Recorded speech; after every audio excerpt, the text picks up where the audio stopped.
So good morning, everyone. My name is Davide Ponzini. I'm a professor of urban planning at Politecnico di Milano. Also, I have been the leader of the HOMEE Research Project between 2018 and 2021. HOMEE stands for Heritage Opportunities and Threats within Mega Events in Europe. I have the pleasure of welcoming you all and of starting today's works. The title of today's seminar is Mega Events in Heritage-Rich Cities, Principles and Recommendations in Europe. A number of international experts coming from different fields will discuss the interplay between mega events and cultural heritage. We will start with two welcoming remarks, and then we will move on to a roundtable and the ceremony of the award of the European Heritage Award, as well as known as also as the Europa Nostra Award. So the Department of Architecture and Urban Studies of Politecnico di Milano hosts this event. Professor Massimo Bricoccoli is the department director and will give a brief speech of welcoming. Massimo, the floor is yours.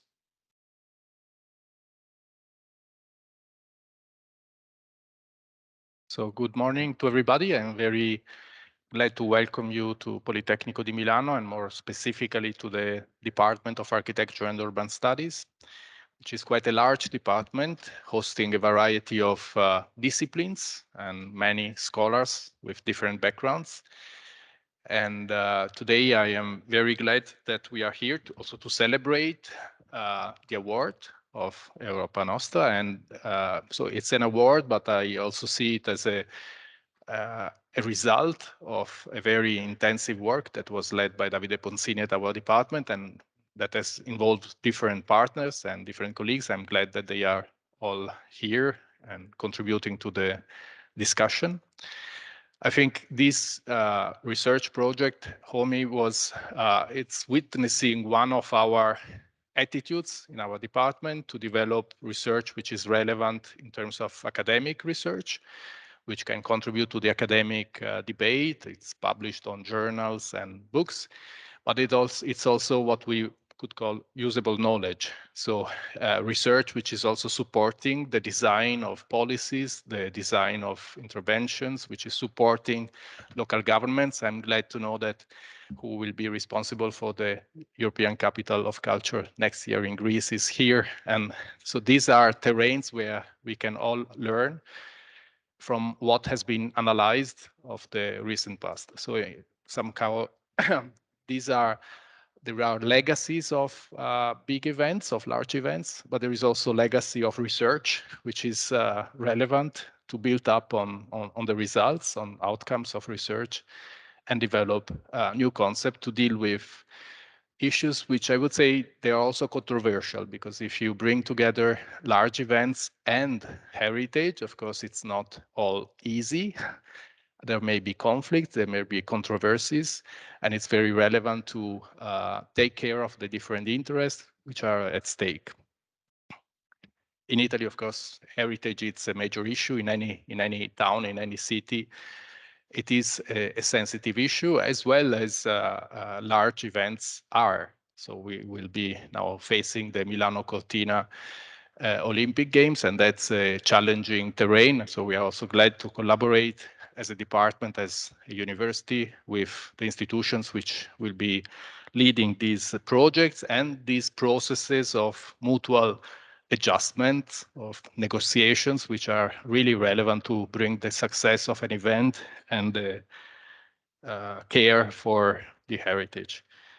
I would say I'm also glad to see that there are students and PhD candidates here, because it's also the way in which we consider education at Politecnico as very much merged with research. Students in few years will be colleagues, will be relevant somewhere in taking decisions. So it's really important that beside the teams and the topics, they also realize how decisions on very relevant issues are taken. So I'm very much welcoming you and thanking Davide and Zach Jones for the department for having coordinated the research and reached these results. I'm sorry that I will not be with you for the whole morning. I will leave in a while, but I'm looking forward to listen from Davide and Zach for the results of this intensive day. So welcome.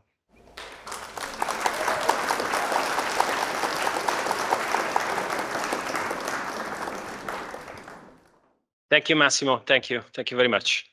The project was funded, the HOMEE project was funded by the European Joint Programming Initiatives on Cultural Heritage. We are honored today to have with us the chair of the program, Mr. Pascal Livaux. He will give welcoming remarks as well. Pascal, the floor is yours.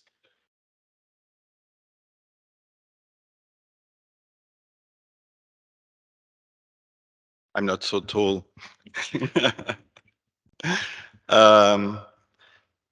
Mr. Director, dear colleagues, cari colleghi, in 2017, the JPI Cultural Heritage launched the Heritage in Changing Environment Joint Call, with the aim to support collaborative research that maximize impacts through promoting interchange with policymakers, private enterprises, and the broader heritage sector. Today, we are glad to be here in Milano to celebrate the success of the HOMEE project funded by this call. A project now rewarded by a well-deserved European Heritage Award, Europa Nostra, which will contribute, I'm sure, to amplify the already important dissemination of its results, in particular via the charter already accessible to a wider audience. The HOMEE project is highly representative of the research the JPI Cultural Heritage wishes to support. It focuses on a strong theme of its strategic research and innovation agenda concerning the sustainable management of cultural heritage and makes the link between research and application, ensuring a tangible effect on society and on policymakers who can easily take on hand its guidelines and recommendations. We hope so. As a reminder, the other three strategic research and innovation axes of the JPI Cultural Heritage are a reflective heritage for a resilient society, cultural heritage in a changing context, and cultural heritage facing climate and environmental change. This last axis will be the focus of our next call, which will be launched next year and based on the conclusions of a joint working group with another JPI, the JPI Climate. And this group made some recommendations that have been gathered in a white paper you can read. It has been published on the Heritage Research Hub. Launched almost 2 years ago, this website is a platform for exchange between all researchers working in Europe in the field of heritage science. It offers many services such as information on laboratories and research centers, calls for projects, announcement of events, job offers, texts of reference, etc. So do not hesitate to appropriate it and to bring your own contribution if you wish. The aim of this platform is to contribute to strengthening the European ecosystem of research in heritage science, which is the main objective of the JPI Cultural Heritage, and to which an NGO such as Europa Nostra also contributes strongly through its lobbying and networking activities in connection with society. So it only remains for me to congratulate the whole HOMEE team, thank it for the invitation, and suggest to stay in touch through the JPI and the Heritage Research Hub, and for our Italian colleagues through the Italian-French partnership that was launched jointly in September by the Italian CNR and the Fondation des Sciences du Patrimoine, the Heritage Science Foundation, with the Ministry of Culture, and that aims to promote collaborative work between researchers on both sides of the Alps through a series of seminaries to which you will be more than welcome. The next one on November 10th. So, congratulazioni. Penso che il budget della GPI Cultural Heritage non potrebbe essere utilizzato meglio. And I wish you a very good meeting. Thank you.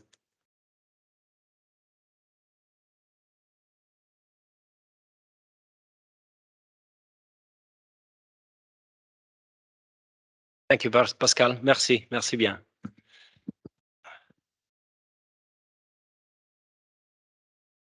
So I will now introduce the HOMEE project and its final policy document that was mentioned already, the Charter for Mega Events in Heritage-Rich Cities. I will use a few slides for this purpose. Yes, already brought up. Okay, so let's start from the cover image. Take a good look at it. In this picture, you see the city of Matera and its surroundings. This city is one of the oldest continuously lived-in cities in the world. Its historic city center was built on a rock and literally excavated into a ravine. It's very spectacular heritage, very fragile. This environment that we inherited from thousands of years of human activity is now quite prone to mass tourism. In 2019, Matera was the European Capital of Culture. Among other city case studies, the HOMEE project studied the case of Matera 2019. We deepened the relationship between heritage and mega events before, during, and after the European Capital of Culture event.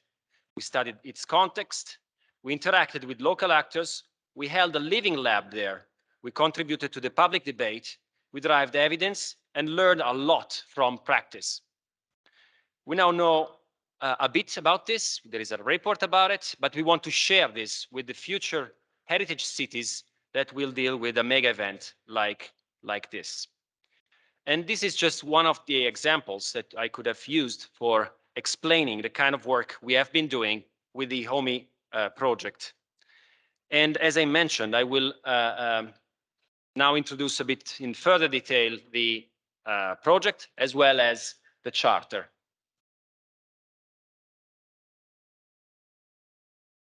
You see here the two main points of my presentation. Next slide, please. It works? Okay, it does. Great. Thank you, Zach. So a few more words about the approach. HOMEE is an applied research project. Researchers have been cooperating with policymakers, practitioners, cultural institutions, mega event organizers, and the like. The key idea is that research can deepen public problems that are important in reality, but little studied in the academia. This way, research can drive practice with the help of policymakers and real-world actors, and with the aim of improving public action itself. Massimo Bricoccoli introduced very well this point of generating usable knowledge, knowledge that can be put at use by policymakers.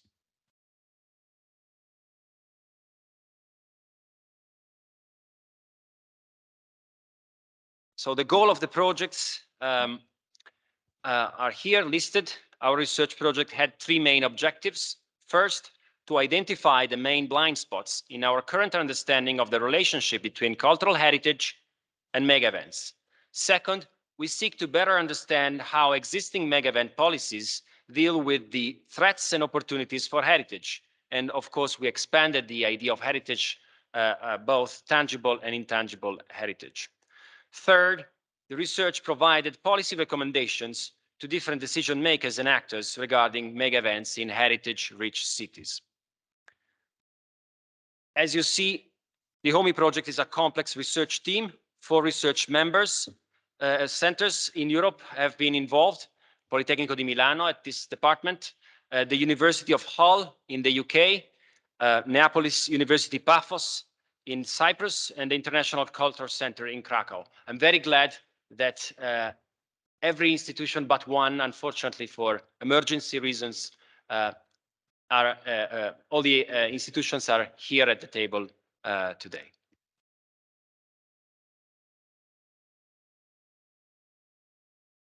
HOMEE is also a complex network of researchers, institutions, and organizations in the field of heritage, cultural policy, and mega events. In this map, you can see the spread as well as the diversity in the list of the partners involved.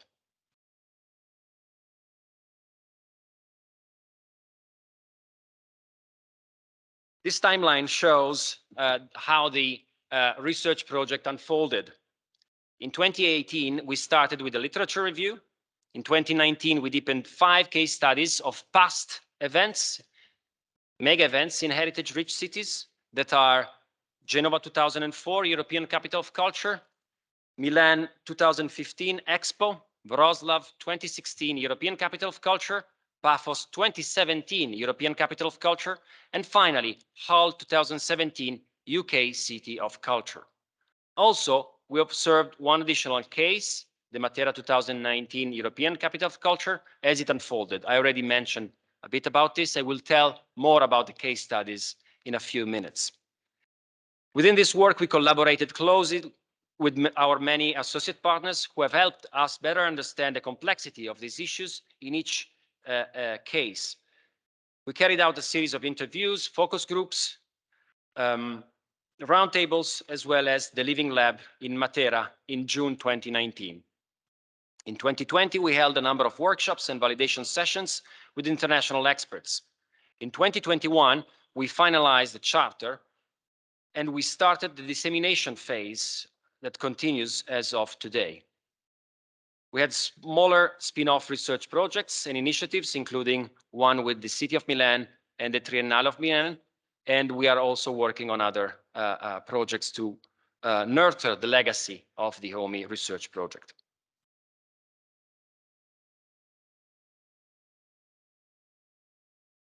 As you see here, there is a number of pictures of the case studies. I will tell more, but as you may imagine, they are very diverse, different sizes of cities, different sizes of events.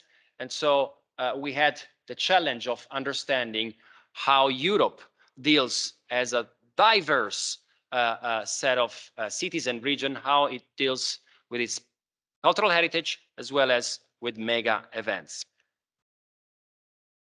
So among the many publications, I will refer to one article in the Journal of Planning Literature by Zachary Jones and myself, where we demonstrated the lack of research at the crossroads between heritage studies and mega event studies.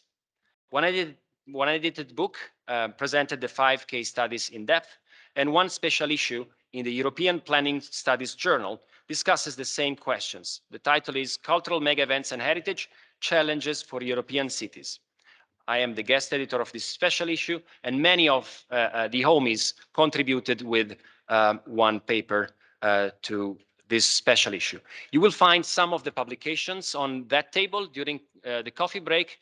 Please, you can flip through and see a bit more in detail, and most of this is available online, open access. So please take the opportunity of knowing more through the publications we have done.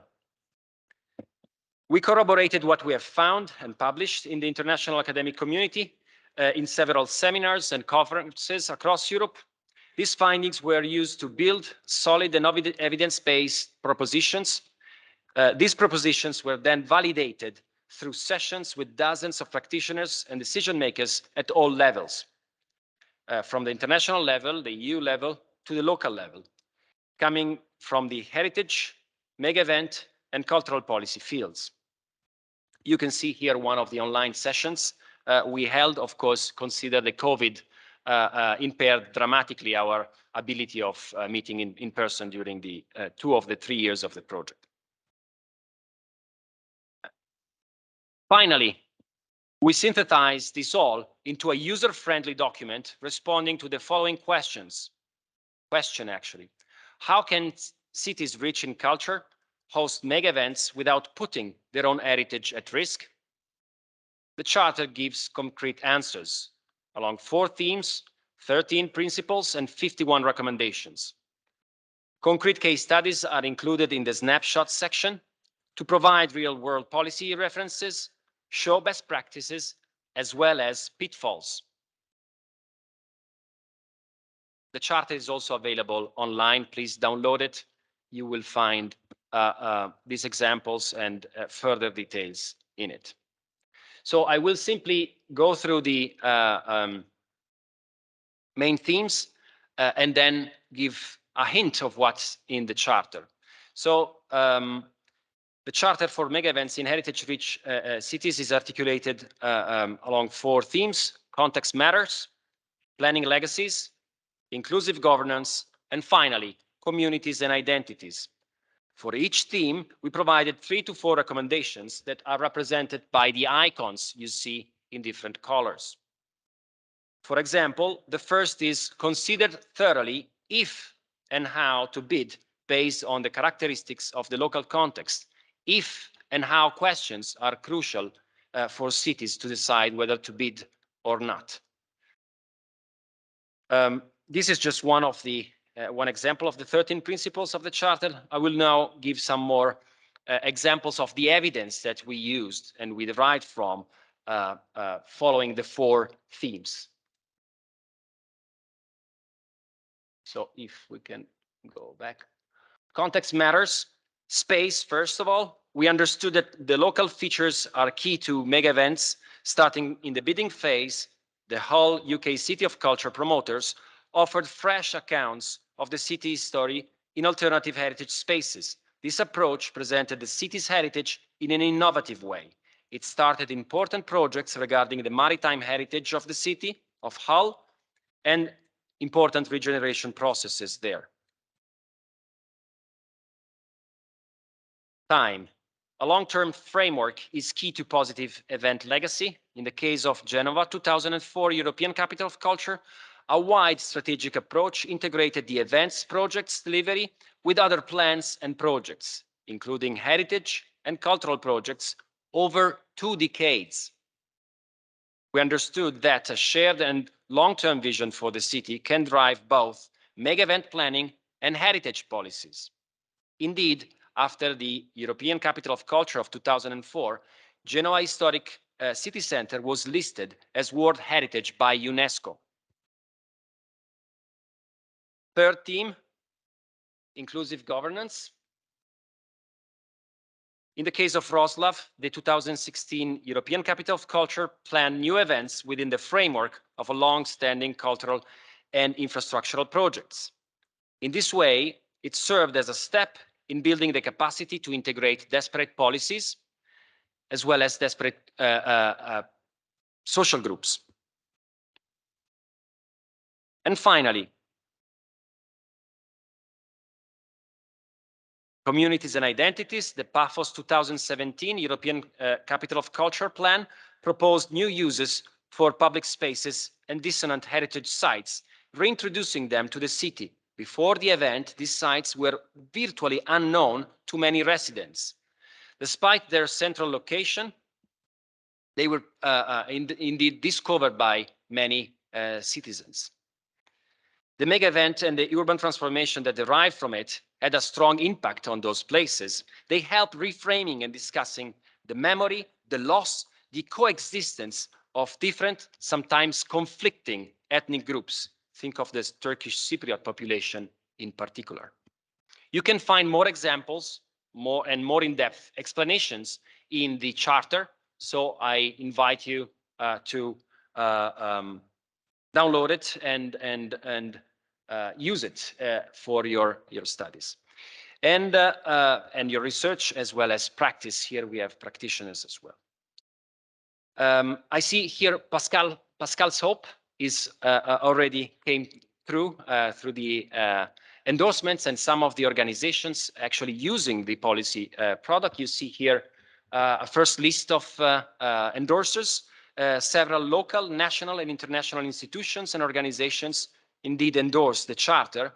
We look forward to discussing the impact of its use today in our roundtable, but also in the near future. We hope with the charter and its use to improve the planning, management and legacy of mega events in heritage-rich cities. I will just go through quickly through some of the endorsements by different organizations. Europa Nostra, Secretary General of Europa Nostra. You will find the full text again in the charter, in its introducing pages, and you will hear from her voice in a video later today. Her endorsement, the coordinator of the Secretariat of the Committee on Culture of the United Cities and Local Government, Jordi Pascal. And I will spend just 1 minute on this slide. The mayor of the city of Milan, as you know, the city hosted the Expo, but it's also planning for the 2026 Winter Olympics. And the mayor and the city was one of the partners of the research, also embraced the principles and recommendations, saying that the charter, quote, the charter is a critical resource for Milanese actors and stakeholders as they plan the Milano Cortina 2026 Winter Olympics, and for many other cities that will bid for, plan, and manage mega events in the future, end quote. So,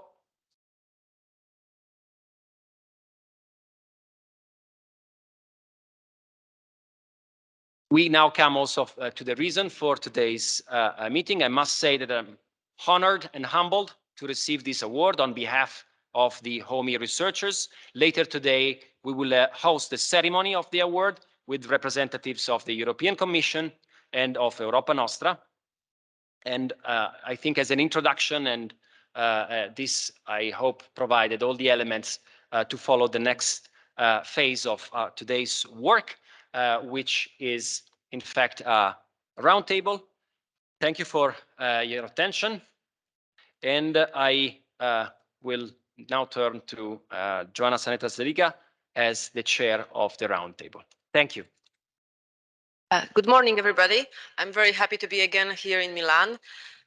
We didn't manage to meet that frequently for the HOMEE project due to the pandemic, so I'm very happy that we have the opportunity to disseminate the effects of our projects in this great Italian city again.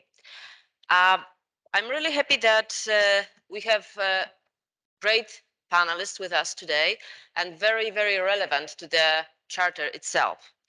As you just heard, the charter was not only validated by experts, meaning that we asked experts whether the recommendations are okay, useful, rightly written in the right way, but we also managed to convince a number of organizations to actually endorse the charter. And now we will see, I hope, in a little bit of practice, how this endorsement or how this charter can be used in a real life situation. Well, throughout the whole project, apart from the research phase, we always hoped that the results of the project, this tangible result of the charter, will be a base for evidence-based decision-making. And we hope that we can hear today that we actually managed to do that and managed to prepare something that could be part of this process. Pandemic stopped the flourishing industry of events, of festivals, as you can all imagine. And now we are back to business, and now we are back to organizing events on site, sometimes hybrid, but still on site, and hopefully it will stay that way. And we have today with us representatives of events that are happening right now or in the near future. And we hope to hear from them what their opinions on organizing mega events in heritage-rich cities are. So let me first start to introduce our panelists today, starting with Chrisa Martini, who is the Director of Premises and Infrastructure of Aloysius 2023, which is a European capital of culture in Greece. She's an architect by training, but specializing in archaeology, and I will have a special question for her concerning that archaeology later on. And her organization endorsed our charter, so I wonder what she has to say about that, and I hope she is the first one to be convinced that the charter is useful. Second, we have Jacopo Mazzetti, who represents Milano Cortina 2026 Foundation. He's an economist, and today he is the head of the Legacy of Milano Cortina 2026 Foundation. And I think it's great to hear from him because planning legacies is an important part, important section in the charter. So I think it will be quite interesting to know what his opinions are. Previously, he worked in the local government here in Milan, and he was the chief of staff to the deputy mayor for sports and tourism. So I think he's the right person to ask all the questions here. And then last but not least, we have Stefano Baia Curioni from Bocconi University in Bergamo and in Milano. Oops, sorry. And I'm quite happy because he's a cultural economist in a way, and so am I. And there are not that many people specializing in this part of economy, so it will be a great opportunity to talk. He has extensive experience in cultural management, and he has been the chair of the Italian Ministry's board for the selection of the Italian capitals of culture. This another type of event deriving from the European Capitals of Culture organized here in Italy, as you know, and those local versions of European Capitals of Culture appear in many countries in Europe and beyond, actually. Actually, one of our case studies was the UK Capital of Culture in Hull. And recently he has led the research team for the 2023 Bergamo Brescia Italian Capital of Culture. That is also quite an interesting perspective for us. So welcome, panelists. I'm really happy that you're here, that you will share the knowledge with us. And let me start with the first question. And as I promised, I had a special question for Krisa here. Do not worry, it's not very difficult. Because I think that Aloysius is this place of this amazing archaeological site. And I'm sure you'll explain why, for those of you who don't know. But also is a place of extensive post-industrial heritage. So how did you manage to put those two together in your program, and does heritage actually play an important part in your application and in your implementation of the European Capital of Culture? Please, the floor is yours. Okay, so buongiorno. Good morning, everyone. I'm really happy to be here after 2 years of working with the team for the HOMEE project. So thank you for your question, Joanna. Let me say some things about Elefsina. Elefsina is a small city near Athens, just 21 kilometers away from Athens.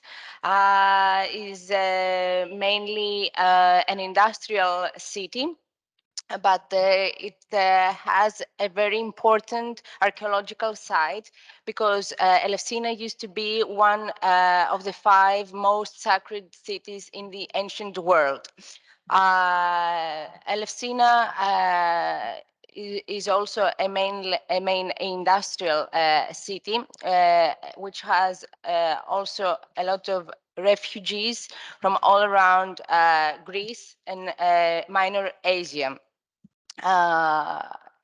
Elefsina is a city which has a vast waterfront, and at the same time, Elefsina is the hometown of Aeschylus, a tragic poetry of antiquity, as well as Kazantzidis, who was a singer, a folklore singer of modern history. So the important thing when we design, when we program such a mega event, is to have in mind the heritage, which is in Elefsina. There's the ancient part and the modern part of heritage, and also we need to specify that the heritage is tangible and intangible. So we had to face 4 different problems and make bring tranquility in the program. So what we have been doing is that we have been using, and we're willing to use in the year of the title next year, 2023, the archaeological site, of course, buildings which were ex-factories. So this is the industrial heritage and the industrial archaeology. Many quarries that there are in the city, as well as traditional objects which come for the local communities, such as clothes, pottery, etc. The intangible part of the heritage we use is, of course, the history. The archaeological site of Elefsina is where the Eleusinian mysteries took place. So we use these Eleusinian mysteries not only in the historical part, but we have decided to name every artistic project with a number of a mystery. So every day we host an artistic project which is a special mystery. Modern mystery in the city. I told you about the local communities that they came mainly for work from all around Greece and Minor Asia. So we have 15 different local communities in Elefsina, and we work with them. We invite artists, work and cooperate with the local communities. So we use the heritage in making new artistic projects. For example, the folklore music, the weaving, and many other stuff. We also use food and drink in our artistic program. So these are also many very important things of intangible heritage. In our artistic program, we also use history of the industrial part of the city. For example, we saw before, this is a project from Elefsina that we're looking at right now. It's in this as well. So we tend to host our artistic program in areas and buildings which have a very important architectural significance or archaeological significance. We use vastly the archaeological site and former industrial buildings, such as the factories or the warehouses or stone warehouses, and we also use. We have designed. We have programmed to reuse old other buildings, not only ancient but more modern ones, such as former cinemas, which are not used nowadays, former canteens, or the railway station of Elefsina, which is a listed monument and was not in use. As well, the former city, the city hall. So what we have planned and we're doing all these years is reuse unused buildings in another way, in a new way. We decided not to create new infrastructure, but reuse the existing ones. As you may all know, Greece has a very nice weather, so we decided to also use the city as a stage and unveil to the visitors and to the Eleusinians as well areas which were neglected or never noticed by anyone. We have we have presented to Elefsinians and to the rest of the visitors and to the artists new open spaces to use for their everyday life, such as former campings which were closed forever, but we reopened them as a picnic area or a festival area. And we are also a big success that we have is that we're getting a new listed monument in the city, which is the city clock. You can see it in the archaeological site and has a very important mechanism. So when we decided to put it in our artistic program, we saw that it needed renovation. So in that way, it was we succeeded in having it listed as well. I think that the question is somehow answered, or if you need to tell you something more, I can.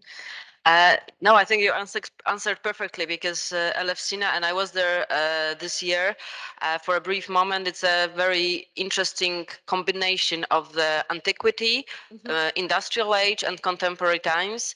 And I think the mixture of it makes it a perfect place for the European Capital of Culture next year. So I'm looking very much forward to it. And I think that you've talked a lot about adaptive reuse of buildings as well, not building new ones, but adapting the existing ones for new purposes and functions. I think it's part of the trend right now, and something that we also put in the charter as one of the recommendations to actually use the heritage sites. Also for in conventional ways as well, and I'm sure that that's what you are doing as well here. So thank you for now. I will ask more questions a bit later, but let me ask a question to a person who represents an event that is not directly cultural, as we could say, because European capitals of culture, that's easy to imagine that heritage plays an important part in those events. But when it comes to the Olympics, it's not that obvious. And I wanted to ask Jacopo, if I may, how about Winter Olympics? What are the plans for Winter Olympics, and does heritage fits in those plans in any way? Thank you for the question. Thanks for welcoming us. And first of all, I can say that the heritage is not just cultural in our case, because the Winter Olympics will happen even in the Alps. So the overall natural environment itself is an heritage. And we can say that is a cultural heritage, a proper one. Think that Cortina is in the Dolomites that are protected by UNESCO. This is one of the first points that I would like to address, because usually talking about HOMEE and the Charter of Mega Events in rich cities is not directly the link. The link is not direct with the natural heritage sites that you are going to use, that usually host mega events like Olympics itself. Coming back to the question itself, we have two main cities that has cultural rich heritage that will be used, let's say used during the Olympics. That would be Milano and Verona. Milano for different events, not directly linked to the heritage area, like Piazza del Duomo, where we will have the Medal Plaza, because all the events and sportive events will be held in different sport facilities that will be created as new as Paletalia Santa Giulia, that is a new urban development that will be accelerated, that is already accelerated by the games, in Pala Sciarpa, that is nearby San Siro Stadium, that has been already accelerated. Also is a total refurbishment of an old sporting facilities that was dismissed in 2012, and in Forum di Assago. but in Verona, for example, we will host the closing ceremony of the Olympics and the opening ceremony of the Paralympic game in Arena di Verona. This is crucial for us because it's a way of using Arena di Verona in a different manner, because there is one main point that with the IOC, the International Olympic Committee, and the IPC, International Paralympic Committee, we are taking care of, that is the accessibility of Arena itself. Hosting an opening ceremony, especially of the Paralympic game in Arena di Verona, that is an ancient Roma arena, as you know, it's tough. And what we should do is really take care of what does it mean to host such an opening ceremony like the Paralympics one in an ancient place and arena like this one. First of all, I would like to say that the legacies of the Olympics start from the beginning. It's not just a legacy that you will see after the Olympics only. I was just coming back last week. I was a full week in Seoul talking about legacies of the games and legacies of what happened in Seoul in 1988. And we had different discussion along with Paris also, 2024, that we lost the next Olympic game, the summer one. And the overall idea of the legacy is not giving a legacy and leaving a legacy only after events, but to start from the beginning, from the bid phase, as is reported also in the HOMEE Charter itself, but also before the years that we lost the games itself. In Paris, the same function is called impact and legacy, because already hosting a game, an Olympic game, has an impact immediate. The immediate impact that I can see in Milano Cortina is the acceleration of some infrastructure, talking only infrastructure, but it's also immaterial. And all of us are, for example, a good example proper of what does it mean create already a legacy and create an impact. So many studies, so many universities, so many young people are already involved in the process of delivering the games. Think about just the fact that the mascot of the game are usually drawn up by school children, for example. And all of this kind of different level of legacies and impact that a game has is huge. We usually divided the legacies in between material legacy and immaterial legacy. The material legacy is the classic one that you can see that is, for example, sporting facilities, etc., etc. And the immaterial legacy is mainly cultural, is education, and is what a game's message with the power of the communication of the Olympic game could have. One more example from Seoul 1988 was the message of bringing together after Moscow 84 and LA 1980, the West and the East world again after more than 10 years. So in 1988, the two parts of the globe has come together again just to have an Olympics, and this was a massive message of peace that has been given as a legacy of Seoul 1988. So there are different level of legacies, different level of impact, different level of messages that mega events like Olympic game could last. Think just that the Olympic game is lasting for 15 days and the Paralympic game is lasting for 15 days. So it doesn't make any sense for a territory to host an event like this for 15 days only with all the investment that you have in it. If the event itself doesn't create an impact, it doesn't have a legacy. So the duty that we have as Fondazione Milano Cortina is to guarantee the legacy of the game and the positive legacy of the game along with all of the stakeholders. The stakeholders are the most important things that we have that we need to talk to and that we have used to plan what the games mean and what the games has to live.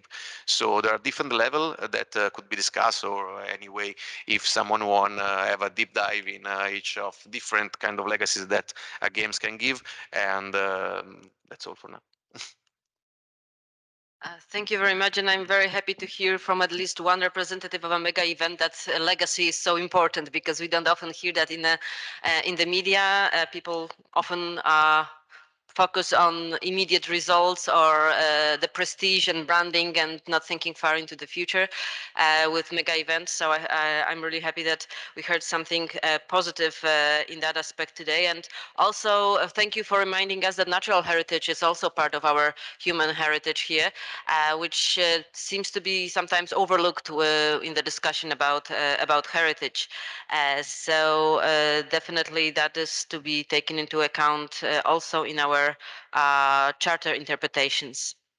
So we've heard from European Capital of Culture, we heard from the Olympics, and I would like to hear from the Italian capitals of culture and how they engage with natural, maybe tangible or intangible heritage, and whether you involve local communities in the process, because we heard about local stakeholders as well in the previous statement.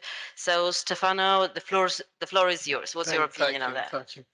I think that the first point is to shift a little bit the focus of attention from let's say the specific issue of involving communities, which is obviously crucial, to another more general fact. So the point is that we are trying to integrate culture and cultural heritage within developmental policies and modernization policies, which are not exactly necessarily the same things, right? But these are long-term, let's say, policies which are involving communities as a whole in all their perspective.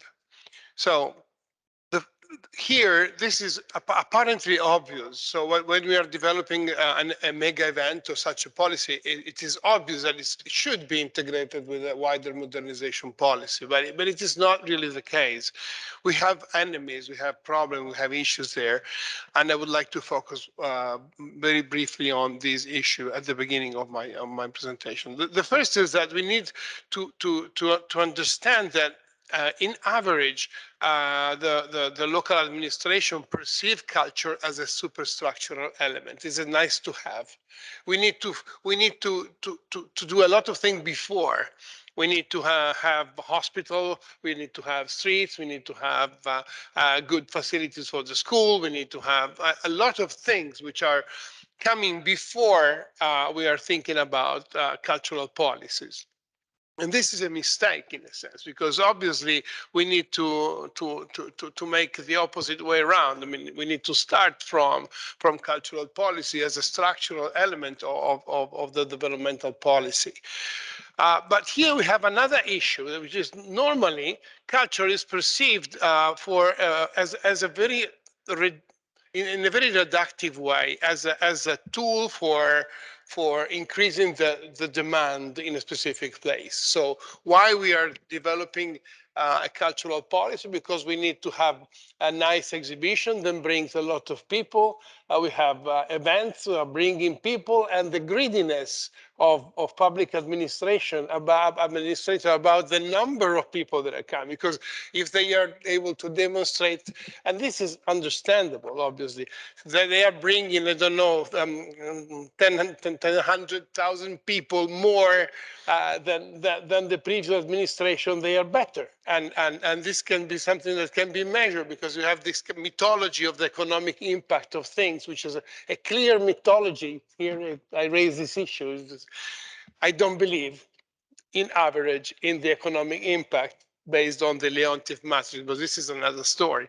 But basically, they are thinking about culture as a branding action in the best case, and this is something which is always deceiving, because the increase in the demand, in the aggregate demand, is not implying development. It's implying maybe the creation of position of rent. In Pisa, if we bring 1 million more people to the tower, we are just feeding 3 bars and 1 very bad hotel, which is the one which is hosting the people there. And they are basically selling coffee at a very high price, and maybe not even paying taxes for that. I mean, it's a crazy thing, which it's a mythology that the increase in the demand is immediately converting into a development boost. I think that we need to fight in order to make the administrator understanding that cultural policies do have a specificity. Obviously, they are also useful for increasing the demand. This is obvious, but this is not the main point. The specificity of cultural policy are that they are enhancing imaginaries. They are producing imaginaries as social forces. Imaginaries are a very important tool for the management of social processes. And in particular, these events are booster for enhancing innovative behaviors. Innovation is a crucial part of the legacy that should be delivered by this kind of event. And I'm talking not about specific innovation, but I'm talking about the institutional porosity toward innovation. So how institutions, through this event, modify their pattern of behavior toward innovation. So if they become more open to the innovative process that are coming from the society, from an activated collectivity, this is the crucial point, because we see that the partition and the organization of public institution is oriented toward efficiency, and therefore in the long term lose the capacity to listen, lose the capacity to change in relationship to the social changes that are coming around them. So this is a very important point. So the porosity of the administrative body is one of the most important legacies that need to be thought at the beginning. They need to be at the heart of the process. This implies a very sound mediation process, because this is not happening easily. This is extremely difficult. You have resilience there, and which are embedded into the practices and into the competences of the people. And also, they're embedded into the level of wages that they have. They are very bad paid, so they don't think they have to be so active in listening outside. So the point is that, and here I come to the point of community. We need to develop an action which is on the one side activating the community, and here we have some issues, and on the other side create the condition for the acceptability of the changes. I understand that this seems to be a little bit abstract, but the changes which are induced by an event like Capital of Culture has to be measured in terms of acceptability from the institutional bodies, because if the institutional bodies do not change, nothing will happen. And that's the crucial point, because the geometry of institutional bodies has to be changed and switched in order to be compliant with the overall activation of community. If it doesn't happen, this activation will be frustrated. And that's basically the crucial, very sophisticated point. That leads to the fact that we don't have to think about mega event as a unit, isolated. We need to think about a mega event as a tool for the transformation of the policy design. And this is two things that are connecting the short term with the long term, exactly at the heart of the whole project. And I end with other two things. The first is that we need to think about spatial units. The space is a crucial issue here. It's a crucial issue because normally we are facing administrative spaces. So Milano has boundaries, but the city of Milano go far beyond the boundary of the city. Bergamo and Brescia are two different cities with two different administrative bodies which are involved in specific spaces, but we need to renegotiate the dimension of the operation in terms of spaces. And this negotiation had to be related to some very concrete and practical dimension. Otherwise, it will not have the leg to go on. So the understanding of how a space is built around a special event is crucial. This, I think, will be a big challenge for Cortina and Milano. So sometime I really wonder which kind of space you're managing, because it's so scattered around. And I understand you have the Alp, but the Alp is a very big thing. And will be, I think, a great challenge. And the second point is we need to connect with a long-term infrastructural policy. In the case of Bergamo and Brescia, we started from the analysis of the welfare system, the third sector action, the urban regeneration processes, and the transportation issues, because that are really the long-term, let's say, infrastructure to which you need to connect in order to do something good about eventually your big event. Thank you. You raised so many points that I totally agree with, that I don't know whether to ask another question or just comment, but I just wanted to ask you about Brescia and Bergamo in particular, and whether you think that heritage plays an important part in the program or not so much. Yeah, it's obviously a crucial part, and it is natural, material, immaterial heritage. But in a sense, what we decided is to create 4 areas of project. The first area has been nominated the culture as caring. And that was about connecting culture and arts with the third sector, with welfare and with hospitals, with cares. Because the 2 cities has been nominated because of the COVID experience, so because of the pandemic. We had almost 100 projects on that. Okay, collected, activating 300 institutions with different tables that lasted for 1 year. Then we have another area, which is the city nature, which is an area which is encompassing all the projects connected to the mitigation of climate changes, sustainability policies, and our urban and peri-urban parks. You cannot only do a park. You need to activate the park. You need to put to set the park as a meaningful something. So it's something that has a cultural dimension, very strong cultural dimension. And here we have almost another 100 project which has been enhanced. Then it's a long term. So it is also including, for example, the corridor for the bees survival all along the two cities. And then we have a third area, which is the city of hidden treasure, because nobody knows how beautiful is Brescia. Probably you know Bergamo Alta, but you don't know the territory normally. And it's an amazing anthropological territory, civilized from thousands of years, and with a huge continuity from the inscription in the Val Camonica valley to the lakes to the cities. So and also the wine and the cheese. So it has been developed a project which is strictly involving all those dimensions with 200 projects. And then the last part was the city of innovation.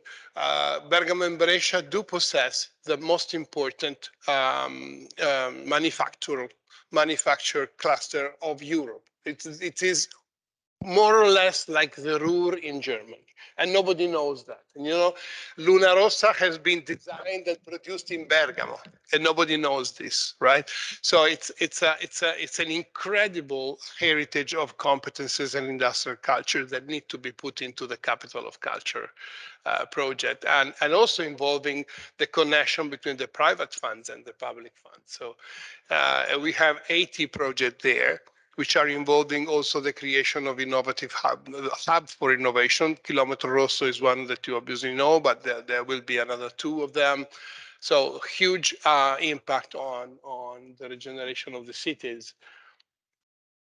It's a crazy project. Well, it seems like a project that answers many of the challenges of the contemporary world, with the care aspect and the art and health, and also the climate change and discovering hidden treasures, as you said. And I'm actually, because in Poland we are on the eve of opening the call for Polish candidates for the capitals of culture, and I wonder how they will approach it and how innovative and how much they will be able to do what you've done meaning answer to the challenges of today's world, which is not that easy to put in a project. And I wanted to also say that you are totally right, commenting on what you said before about this parameterization, the quantitative approach to culture that is so typical when it comes to any kind of impact, and as if the economical impact that you can measure is the only thing that you can get out of such a mega event, whereas obviously the cultural and social aspects are more long term, I would say, and much more important in many times. But well, that's a totally different discussion. And looking at the time, I know that we don't have the time for it at the moment, but maybe a bit later. And now I would like to go to the second round of questions, maybe more connected with the charter itself, because we are meeting here because of the charter and because of the recognition of the charter. So I would want to know what are your opinions on the charter related issues and how the charter can be useful in the events that you are running. And let's go back to Greece for a moment. And Aloysius is one of the cities that actually endorsed the charter. So I suppose that you believe that we have something important to say. And I was wondering how you see the charter. Well, what is the charter a tool for future mega event planners? What is important about it, do you think? So, okay, yes, of course. Maybe we're upon the first ones who endorsed the charter because we really think that it's very important. It's a great project because all the recommendations are universal. You had examples all around the world. They are valid and of course accurate because they came from practice. Everything came from practice. The HOMEE Charter provides very useful principles and very useful recommendations for future decision makers. There are many different examples which each one of us can choose whether to avoid or to follow. We believe that in the charter there has been a very strategic selection of different cases regarding local, national or international cases with different types of events, such as the Expo in Milan, European local national capitals of culture or European capitals of culture, the Olympics, or many different stages of events. The examples are also successful because they come from different types of cities, from large cities, smaller ones, with many people, less population. The different types are also from the type of heritage that each city offers, either tangible or intangible. And of course, they offer us examples from good or bad practices, examples to follow or to avoid. So future decision makers can find an example to relate with. For example, Elefsina can relate, for example, with Hal as an industrial city, of course, and also with Valletta, which didn't have any infrastructural any infrastructure ready for the event, so they decided to restore some of the existing and neglected ones. This is cases that Elefsina has already followed and thought as good practices. Of course, the chapter is not a Bible. We should, we should think critically, depending on the needs of the events we are hosting. Each city is hosting, and at the same time, the type of the city, and of course, we need to judge and form our the decisions regarding the current circumstances of each city or in the world generally, the socioeconomic status of not only the city itself, but in a national or in an international level. Of course, the political status, which comes with the socioeconomic level as well, and of course, what the last 2 years have taught us is that we need to have a plan B and always think about emergency. Emergencies, environmental or health emergencies like COVID. We all know that COVID has changed all the programs that we have made. Everything we had designed had to be different. A very crucial thing that every city should have, every future decision maker should have in mind is that when we design, we need to be flexible, and we need to think about adaptability. Of course, for us, the charter was a great help, because it was the research for the chapter was made during Elefsina's preparation for the year of the title for the European Capital of Culture. So it was a very useful tool. And to get in touch with very important previous decision makers, so that they could share their ideas and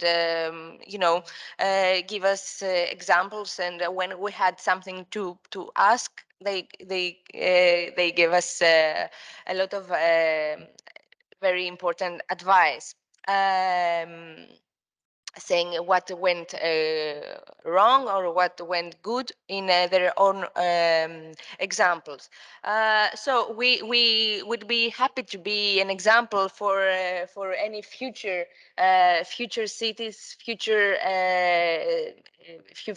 events, basically for positive things, not not as an example to avoid, but of course, I could also share some tips now, but I don't know if it's useful to do it now, or maybe we have some time later on. We have a time for discussion as well, so maybe we'll, okay, so I can share. Yeah, well, actually, I must say that we've learned a lot also from you, because most of our research was done pre-COVID, and most of our assumptions were made pre-COVID, and then the COVID came, and we had to also adjust and be flexible, as you said, and look at the mega events and festivals around the world and see how they are coping with the problem, and try to recommend something, even if general, for people to think when they are planning a mega event. And that's why we had a plan B recommendation inserted also in the charter, and it's thanks to you and other cities that helped us think about it and develop the recommendation. Just one thing, yeah. I think it's very important to say that Elefsina was meant to hold the title of the European Capital of Culture in 2021, but due to the COVID era, we had to postpone and do our program and take the title in 2023. So you can understand that everything maybe we're the examples, the biggest example of flexibility, because we had to redesign everything from 2021 to 2023, which is 2 years later. But maybe this danger was a great tool to be more successful. We don't know. We'll see about that. Well, we keep our fingers crossed. Yeah. Definitely. So I would like to ask about the Olympics and whether you think, Jacopo, whether this charter can be helpful also in this type of event, and what recommendation you find, what recommendations or one recommendation you find particularly interesting for that type of events? Thanks for the question. Actually, I think that all the recommendations are useful for sure. What attracts me more is the inclusive governance, because without the inclusive governance, without the possibility to include all the different actors that are in the territories, we will not be able to leave a real legacy. Because if you don't involve the population, if you don't involve the association, if you don't involve the communities, is like an event that arrived, stay 15 days and left. So it's impossible without a proper involvement.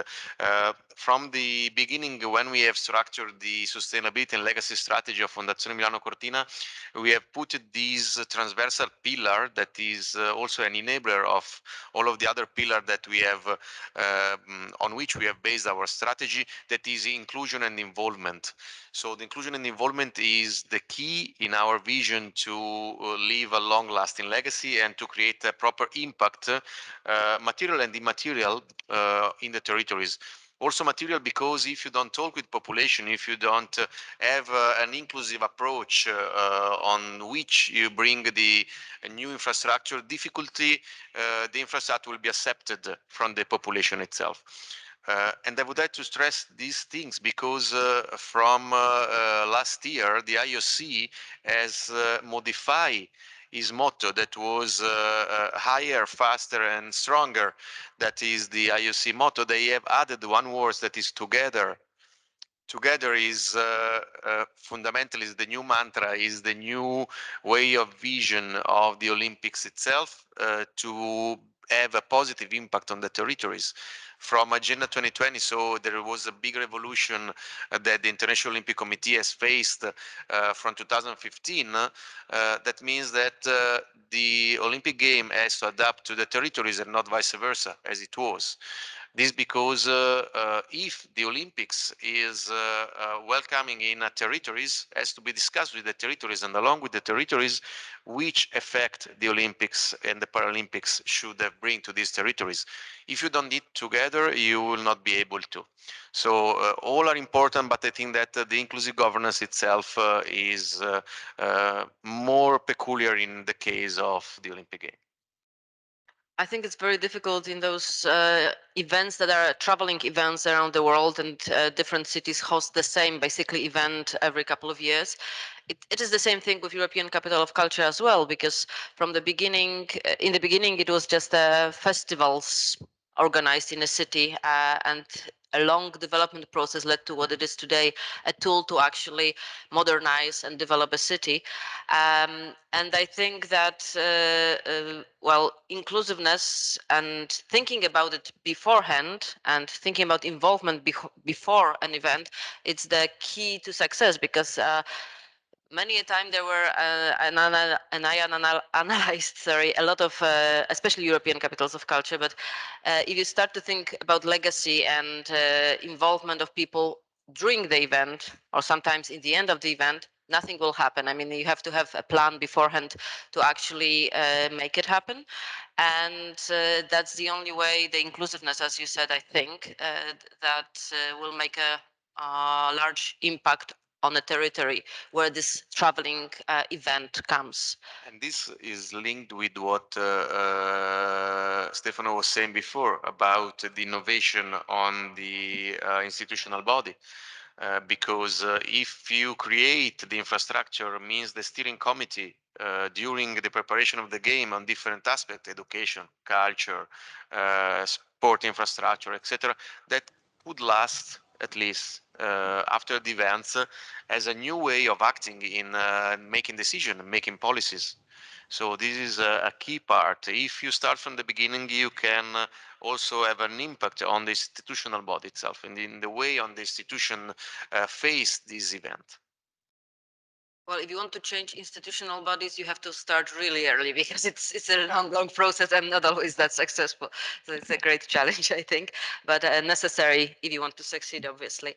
And my last question would go to Stefano. And in the planning dossier of 2023 Bergamo Brescia, there is the charter mentioned, and I was wondering how it came to be and what do you find particularly interesting about the charter? Two main things. Obviously, the charter is well done. Okay, so and it is covering some crucial issues. The thing that I like the most is that it gives voices to the expert. This is a very important part of the story. Obviously, policy implies politics. We know that. But policies have a level of complexity that more often goes far beyond what politics can cover in terms of discursive representation and even understanding. So we really need to have to create a community of experts in Europe, at least in Europe, which is able to speak this language. And this is and the part in which you define the key concept is extremely useful because it's part of the creation of a common language that needs to negotiate with political, political and political understanding. So this is extremely important. The second part is that it's a flexible interface, and I think it will be even more useful if we will be able to use it as a flexible interface, not as a set of fixed recommendation, but as a way of looking at a very rapidly changing process and environment. This is a research tool even more than a counseling tool, and this is the interesting part of the story that I hope it will begin now and will be fostered in the future, because this is not an ended, it's a beginning. And particularly in this perspective, I would like to quote and to make a very quick focus on what I saw in Brescia and Bergamo. You know, Brescia and Bergamo are two cities that basically, I don't mean hate on each other, but they don't really like on each other. And if you see the football match, and it's dangerous to be there. So I mean, it was a kind of weird situation, and they have been nominated without having a project because they have been nominated because of the pandemic. So at the end, we need to start it from scratch to design the vision of the metropolitan area that was not there yet, right? So in doing this, we had two main issues. The first is which kind of vision we need to develop, and on the other side, how do we involve communities and stakeholders? But these two things has to go together, because the vision you don't have at the beginning, you don't know what to do with these two cities. Then the people wait for having a vision in order to give back something and give back project, because they basically think about the money that they get from this project. So they want to have a vision in order to have a good project, and vice versa. So you have the political part here, the politics. I mean, basically the politician on the one side, the communities. Here in this phase, the governance has to be extremely concentrated. Paradoxically, it was two people that did the mediation process between these two very complex environments, because you need to have a very strong capacity to make a synthesis and to convince with your legitimate authority, let's say cultural authority, the political bodies that the vision should be this one, and they agree on that, and then you need to talk to the people and to convince them. So this is extremely concentrated. Then when you deliver, this is completely decentralized. So, for example, in Brescia and Bergamo, we decided not to create an executive committee which is delivering the projects. This is decentralized into the two cities. We don't have a director of the program. I am not the director. I've been the one that made the synthesis and produced the project. But now we have a group of people which are covering different parts, and the coordination process is a hell. Okay, but it is useful, because through this coordination project, as the people which are involved are the people working into the institution, they talk one each other, they fight. Bergamo and Brescia, Assessorati of Culture, they punch one each other, and sometimes they kiss one each other. And this is perfect. This is perfect, because this is about changing the boundary of those institutions, right? So I am completely out. I mean, I'm just watching the game now. So I have this chance. So I can go to Paris and I come back and I go to see the art fair. It's fantastic. But I can tell you, this is a very interesting experiment of decentralization. We don't have one committee, one director, and this is, I think, it's important. Well, that's a very interesting and challenging structure, I think. I guess. Yeah, I hope. 21 of January, we're all invited to Bergamo and to Brescia. Do that. Yeah, well, thank you for the invitation to Bergamo and Brescia. And I just wanted to say that you expressed our hope, actually, that this charter is not only a consulting tool, but a research tool, and something that will live on a little bit longer than the end of our project. And given this meeting here, we hope that that is coming true, actually. And before we go to the round of questions and answers and further discussion, I think we have another panelist, actually a video recording, right, Zach? From Cristina Loglio. She's a consultant and advisor in the field of cultural and creative industries and performing arts in Europe and the Americas. And she has been a jury member of the selection committee for the Italian Capitals of Culture. So we have another voice in the discussion right now.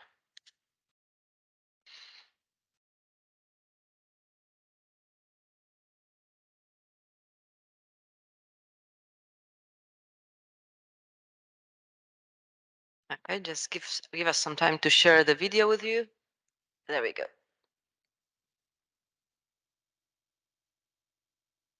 Good morning, everybody. I'm happy to be with you, even with from a long distance, in fact, because the Secretary General office asked me, because I'm a senior member of the jury that decide every year the Italian Capital of Culture. I did it for 5 times. So they asked me to represent the Ministry of Culture, contributing to this awarding ceremony and to the seminar.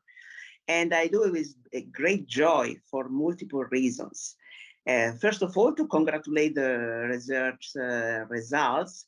They are extremely coherent and intertwined with the EU and Italian attention to the Capital of Culture.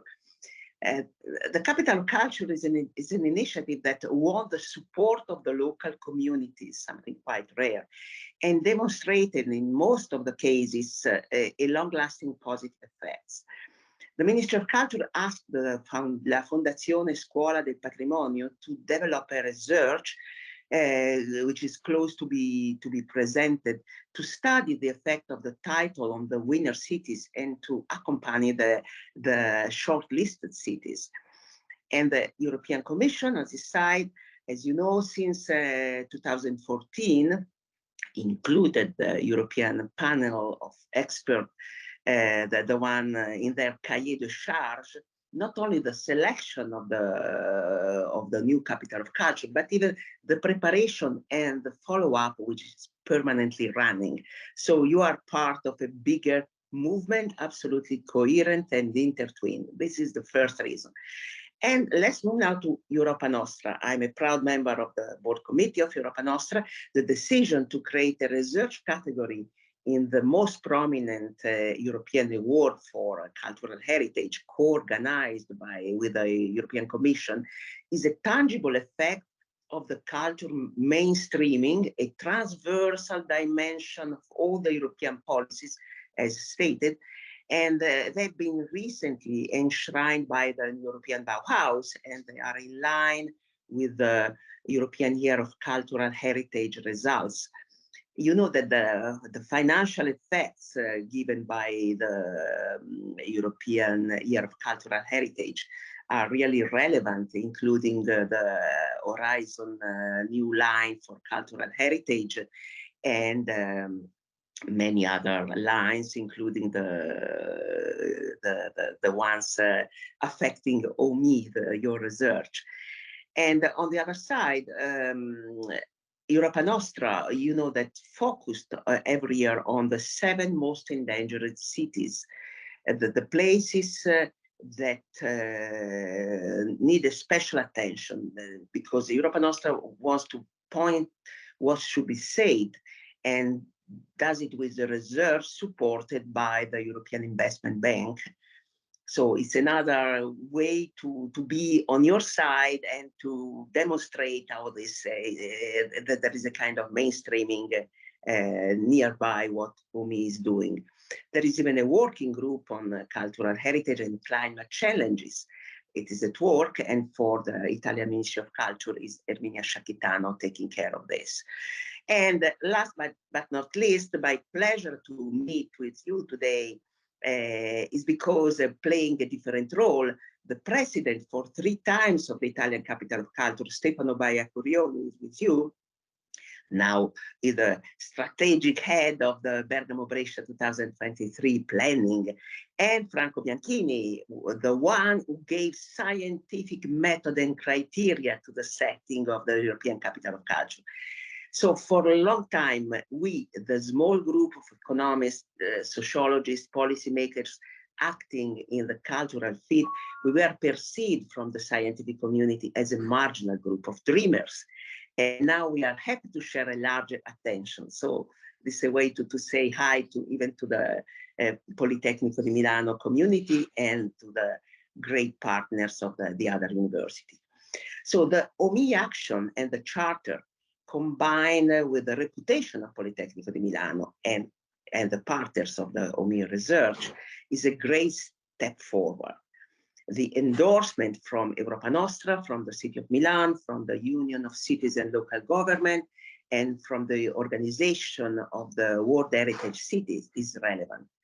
HOMEE won the support, you know, the JPI, and the applicants were 441. The winners were 26 from 17 member states plus Israel. So it's important what you did, and even the fact to have been chosen as winners. So the JPI is a European Commission tool driven jointly by the member state and by the scientific institution, and is actually addressing the major challenges for our society. It's because the Italian government long ago, following the Ministry of Culture suggestion, chose to lead the area of cultural heritage as a European challenge in need for scientific approach, creating the premises for the following evolution: cultural heritage and the global challenges like climate change, urbanization, terrorism, and more. So that's why I want to address now and end up with answering the 2 questions that have been addressed by the organizer. And the first question was how the Italian Capital of Culture engage with the tangible and or intangible heritage. Is this topic given the right attention? So my answer is that surely the tangible and even the intangible cultural heritage engagement was always key. And it wasn't necessarily good news. Stefano Baiacurioni and myself may tell how many applications were a mere list of monuments and traditional folkloric events. But I think that this primitive approach is now over, at least since 2017. In my opinion, the turning point has been around Palermo, when Palermo was chosen to become capital in 2018. There is a much larger awareness of the delicate balance between the 30 key principles underlined in the charter to make the tangible and intangible heritage a key but in the right way. Looking now at the second question, how does the charter inform future plans and projects for mega events in Italian cities that typically have extensive heritage and complex heritage governance? I think that, first of all, I have a question for you. If the Italian capital of culture is a mega event, not necessarily. Obviously, mega is in proportion to the city dimension and ambitions. Matera and Procida gave us an example of what is probably the most relevant risk: a number of visitors too big and too concentrated in restricted time slots and cities areas. This is a problem for the Italian tourism in general terms, and Touring Club Italiano, was sitting today in the audience, may tell you how much is it. The effort to spread the visitors throughout Italy, out of Florence, Rome, Venice, has been at the heart of the Ministry of Culture Policy. I borghi, i cammini, le ferrovie storiche, i fari, the National Plan for Resilience and Recovery on rural buildings and so on. The final decision about Procida was a way to address this issue. Choose the small event, no, choose a small place where run a big event, basically. Now, I think that after Bergamo, Brescia, and Pesaro, we have 15 candidates for Italian Capital of Culture 2025. Only 4 of them are province capitals, and they are not the bigger. They are Agrigento, Aosta, Asti, Enna, 4 relatively small cities. The other 11 are small or very small towns, including Bagnoregio, Peccioli, Pescina, Roccasecca. Do you know where they are?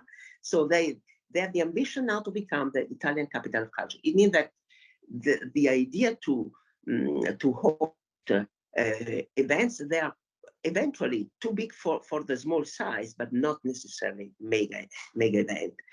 Is the charter helpful?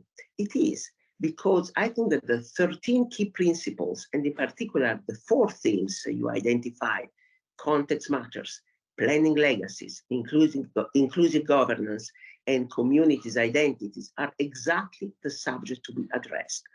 And I wish that they could be included in the evaluation criteria for the Italian Capital of Culture competition 2016 and more, and in Europe. They are especially important to fine-tuning to the cultural heritage specificity, mitigating the indicators which are always oriented to quantitative, brute economic standards. That's why, once again, I like to congratulate for the Europa Nostra Award, you, HOMEE, the Politecnico di Milano, the research team, wishing a good day of work. Thank you. It was a great interludium, let's say, before our time for discussion. Well, when I looked at my notes just before, while playing the video, I saw that there are certain keywords or themes that appear in many, or not, if not all, of the statements that were made. First, that comes to my mind is togetherness. It appears in the Olympics, in the idea of Olympics. It appears also in Brescia, because in Bergamo, it's growing together is the motto, right? So I think togetherness, it's a new keyword that goes throughout European mega events. Sorry, and well, challenges of the contemporary world. It's obviously something that all the mega events have to deal with, and mega events as a trigger for city development, because that's a relatively new approach with mega events, especially the traveling mega events, that you can actually implement such policies that will change the city, and having the mega events as an excuse for different type of investments, not only in infrastructure but also social investments. And what has been said right now about mainstreaming culture, it goes in mainstreaming culture in policies that deal with other domains of our life. It goes quite well with what you have said about having culture included in all those development and modernization policies that cities need to have. If we want to actually have any results of cultural activities or cultural events or mega events, we do need to, and when I say results, I mean the impact in terms of socioeconomic impact, especially social impact. We do need to include culture in different type of policies, not only in cultural policy, because that's not enough, because it's always, you know, the superstructure, as you said, that is overlooked, and when you have to cut the budget, culture goes first, obviously. So if it's only there, it will be cut. Basically. So now I would like to open the discussion and ask, first of all, our audience for any questions to our panelists here.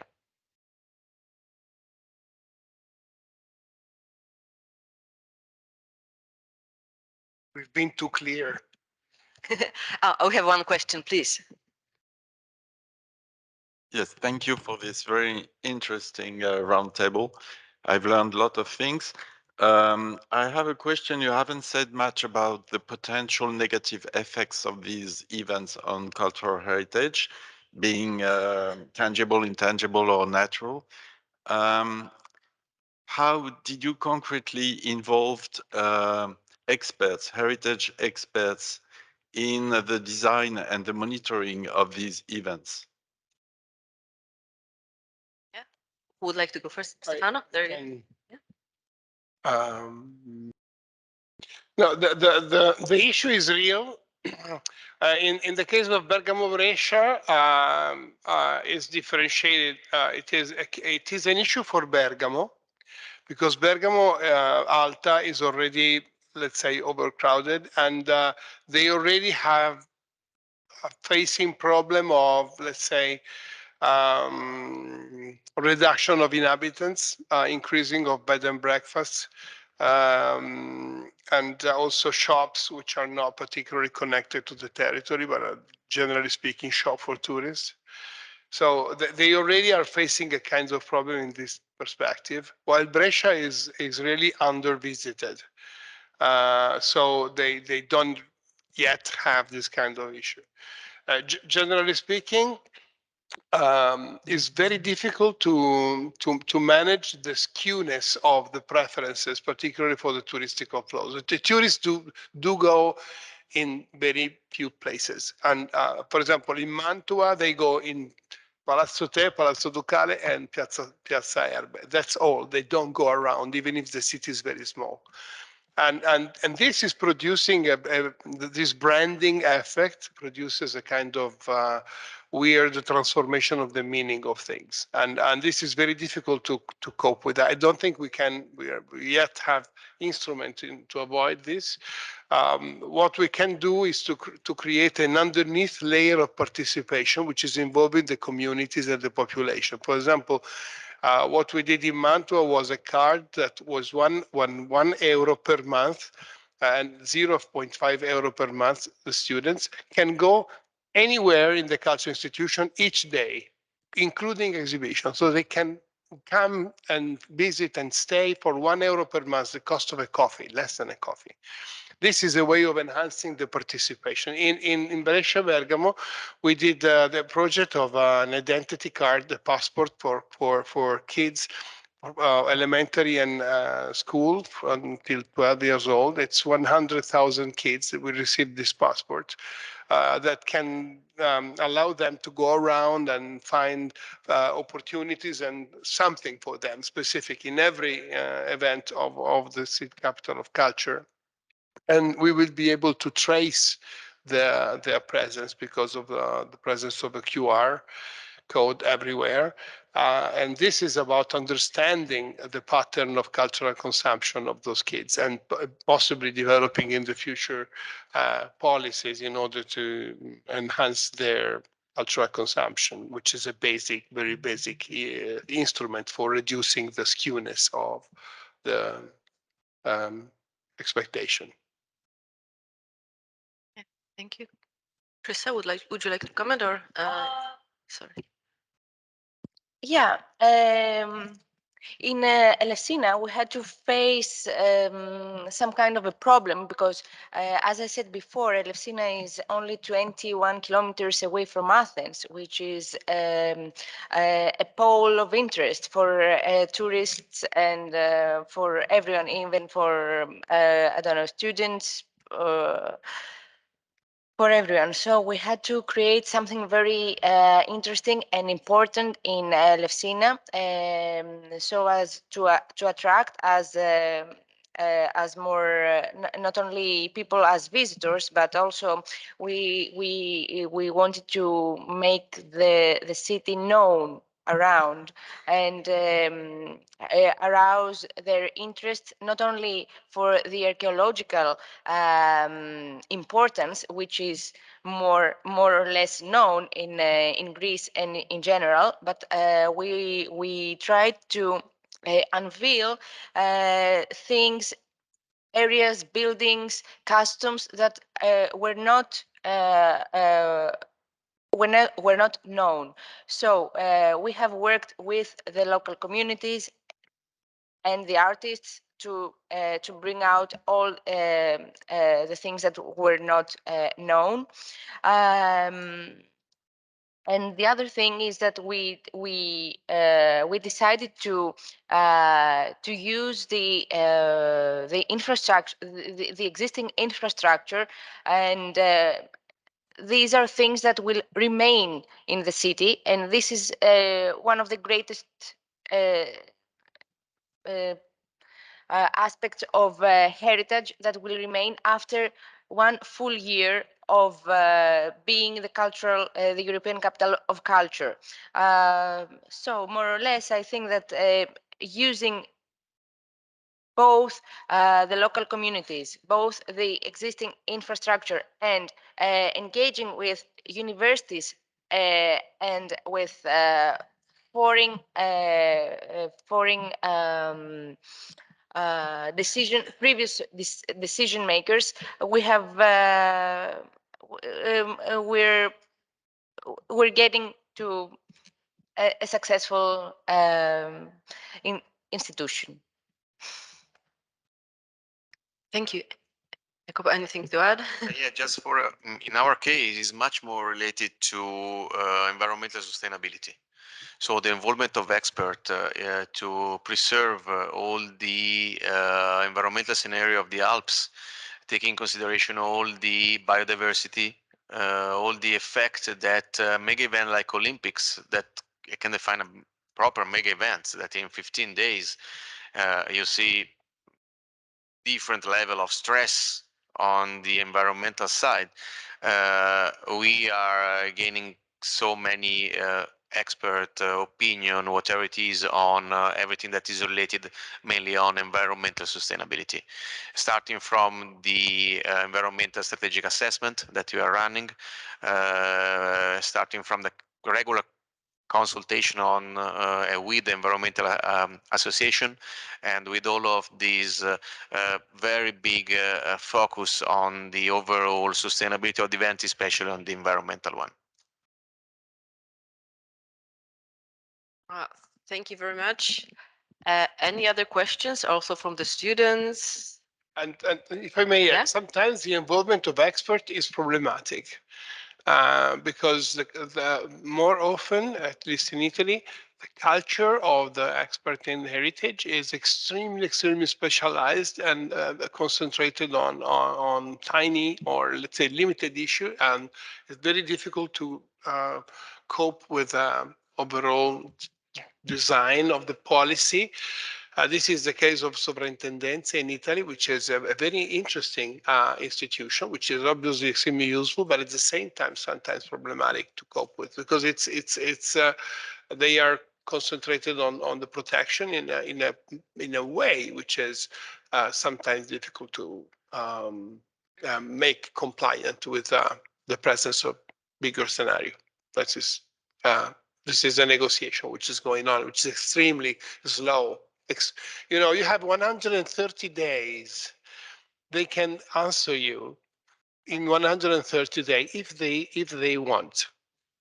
So you may, it's 130 day is 4 months, right? So you have something, and then you have to wait for months, not to begin, but just to understand what they think about. I'm stopping here.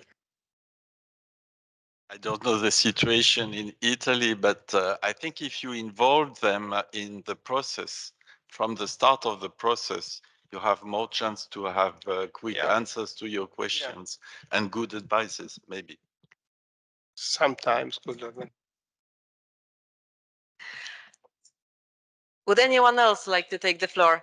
Please. Would you wait a second, because we have a live streaming, so we need a microphone. Just a second.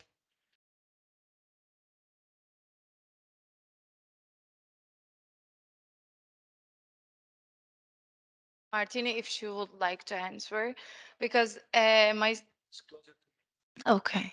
My question is to Krista Martini, if she would like to answer, because my subject is about infrastructure analysis of Bergamo and Brescia. So I'm curious, before the ECOC process, what was the biggest challenge about the infrastructure? What were you looking for, the main topic? And how did you evaluate all the process? Because changing infrastructure is a bit bigger scale than the others. So what was the aim of the changing, and what was the biggest problem for your city? Okay, so thank you so much for your question. So Elefsina was in fact a great bet from the European Committee that they gave us the title of the European Capital of Culture, because indeed in Elefsina there weren't any infrastructure or buildings for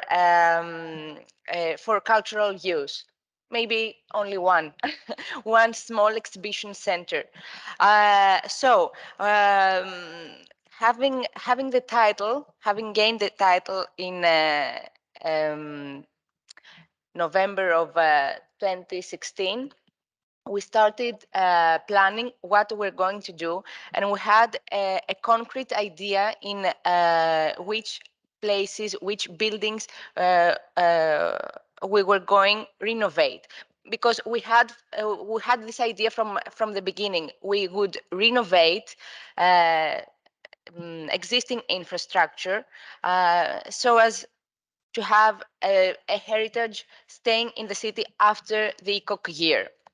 The difficult part was and still is the money. It's always the money, you know. The economic sector is always difficult because in Greece, in Elefsina, the institution of European Capital of Culture is partly you know, from part from the local authorities, the municipality. So we had to find some funds either from the state or from private sector. The public sector is always difficult. So we have some projects which started back then in 2016 and are still going, and most of the years have been bureaucracy problems.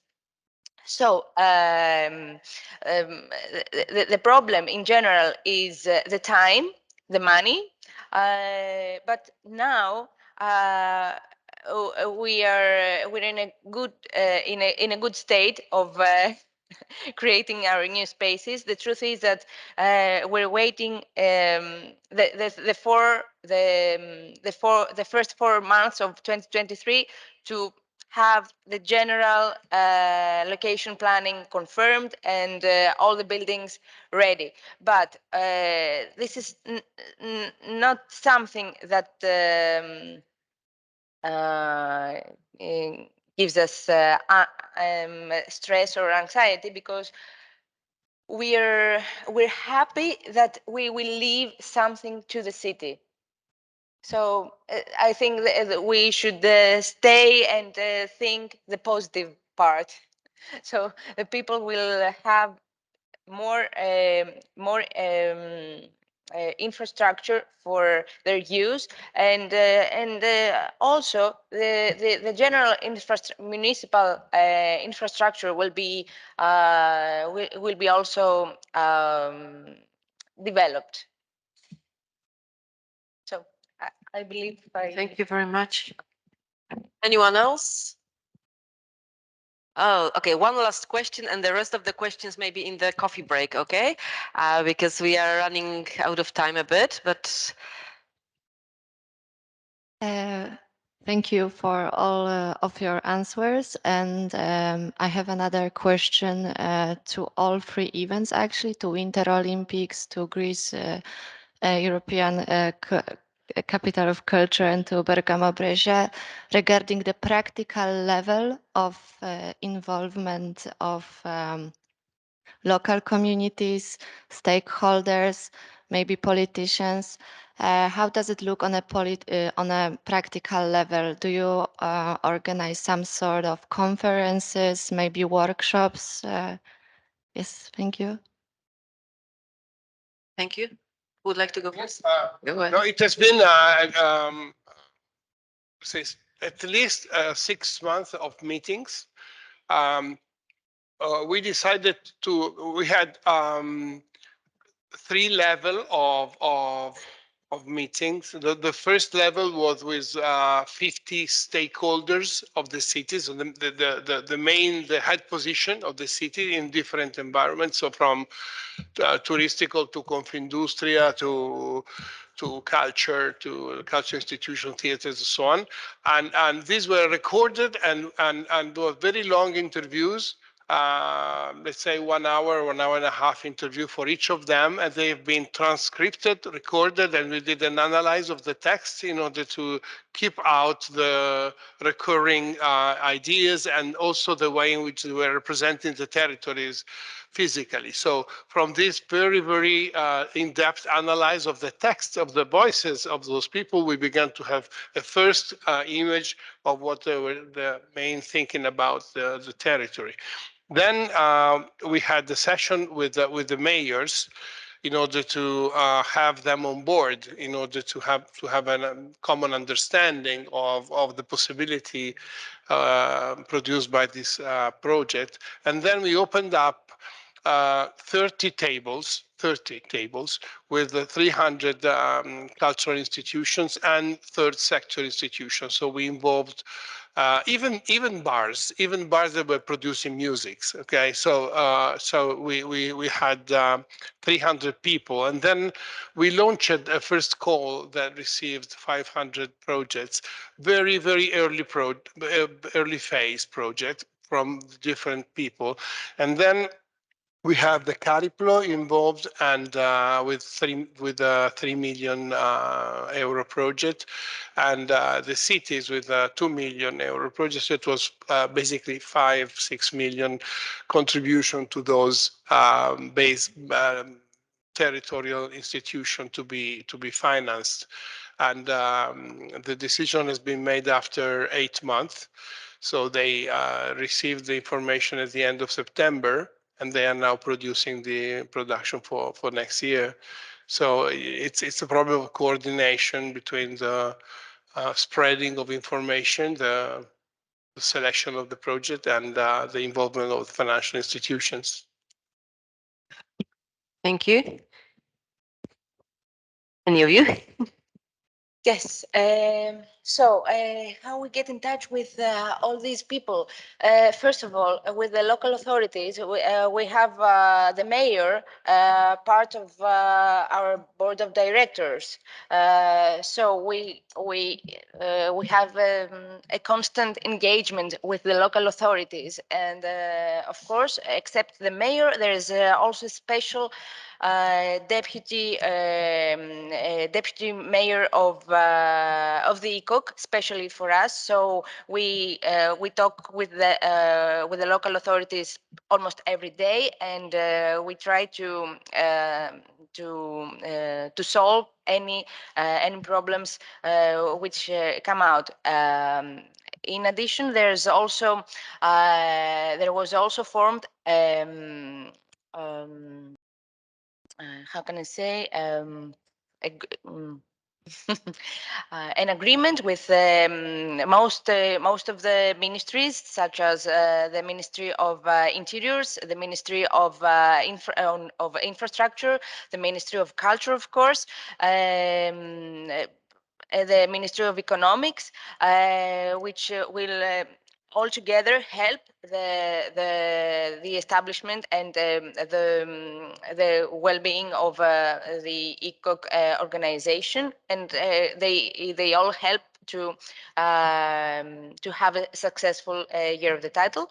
And what about the locals? The locals, we in most of the artistic projects, we work with the local communities in different parts. For example, there are a lot of artistic projects which work with the Eleusinians. So the Eleusinians are part of the project, in addition, there are a lot of volunteers, of course, from Elefsina. When we are hosting artists or tourists for our artistic projects, we offer them hospitality. So the local communities host the tourists, or they have the lunch and the dinners in their restaurants. And of course, twice a year we have two different types of meetings. So all the information is shared in real time, in live, and of course there are also the digital way to inform everyone. And I don't know, we talk to the stakeholders and the sponsors, and I think the European Capital of Culture is an institution that many people want to be part of it. So many people try to find us instead of, it's a double way, not only from us, but also other people wants to get in touch with us and relate. So it's kind of an easy way, I think. Is it easy in Euro Olympics? It's not easy because we have two cities, one of which is Milano, the other one is a small village of Cortina. For sure, it's more simple. Then we have two regions, two provinces. Then we have National Olympic Committee, National Paralympic Committee, and finally the government, the central government. So that creates a bit of overlapping. Actually, just a bit, and especially because they're not always on the same line, we can say, but at the same time we have an overall committee with the mayor, the president of the different territories, and the sport world, let's say. Also, I forgot the National Federation of Sport. Actually, with the population, what we have conducted for now is just the materiality analysis. We have conducted an extensive materiality analysis on our main stakeholder, means the municipalities, the region, and the provinces, and with the population. Materiality analysis means the analysis on which you understand which are the main target that your stakeholder wants that you pursue. So thanks to this materiality analysis, we have identified the pillar of our strategy itself. Now we have a bit of governance problems, so we should have started in July to make an overall, let's say, consultation towards the implementation of the plan. We are now writing the plan of sustainability and legacy of Milano Cortina, but due to this problem of governance, we have delayed it up to the next month, hopefully, if the governance problem will be solved by the new government. Thank you very much. Unfortunately, we ran out of time for questions in here, but you are very welcome to ask questions to all of us, especially to our guests during the coffee break. And now I would like to, before I invite you for the coffee break, I would like to ask Zach Jones to make final comments, please. Thank you so much, Joanna. Thank you. You've done a great job moderating. Thank you also to all the participants. I'll keep my comments brief since I think we all are looking forward to coffee and biscuits. But I really want to, having been involved in this project now for many years, working on this theme in general in terms of research, it's very exciting to still be able to discuss and see all of the new ideas, approaches, and issues that are coming out of this. So again, there's still, it's, a freshness to it, and it's still an important topic.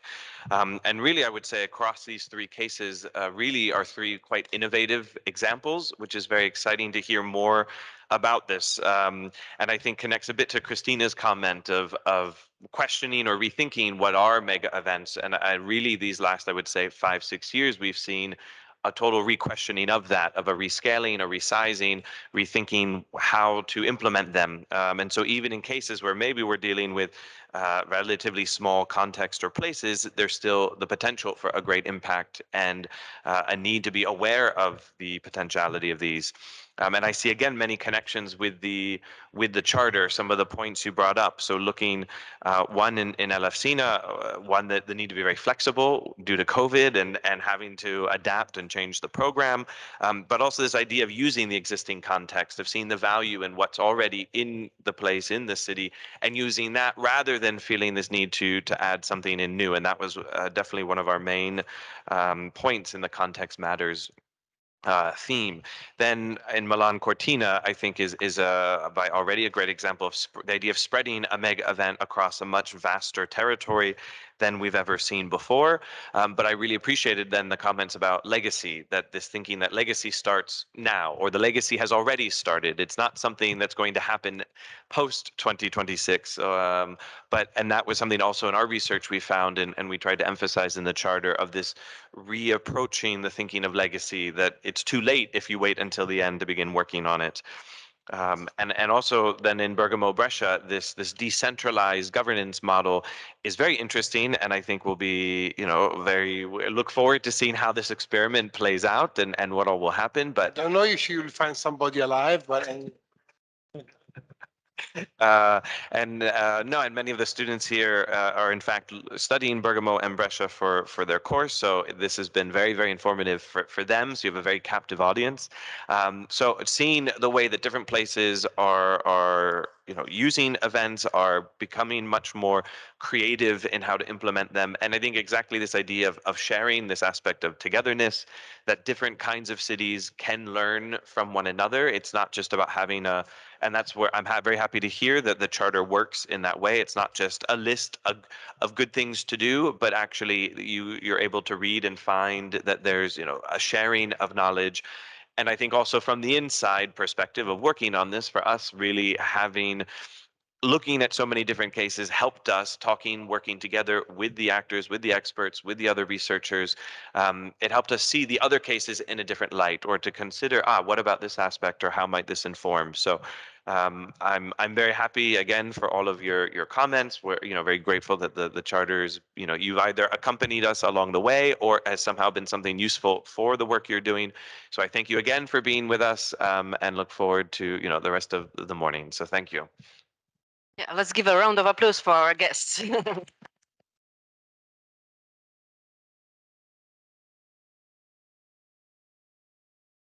So thank you very much on my behalf as well. Thank you for your great participation in our discussion. And I would like to invite you for a coffee break, and I would like you to invite you back here and welcome you here at 12 sharp, let's say, 12:30 sharp, so that we can start with the ceremony.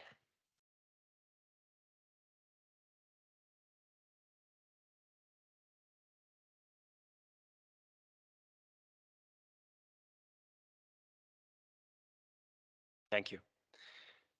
So I have the pleasure now of opening the European Heritage Award, Europa Nostra Award ceremony. And we will have a couple of short videos introducing and summarizing the HOMEE project.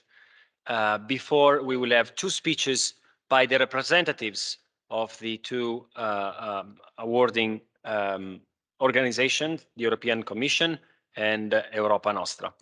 I will introduce them later. So for the moment, we will have these 2 videos so that we all share some more about the HOMEE project before we move to the speeches.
How can cities rich in culture host mega events without putting their own heritage at risk?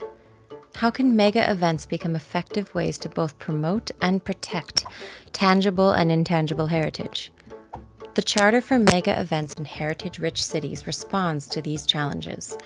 It provides recommendations for decision makers and event organizers to avoid typical pitfalls while cooperating with the heritage sector.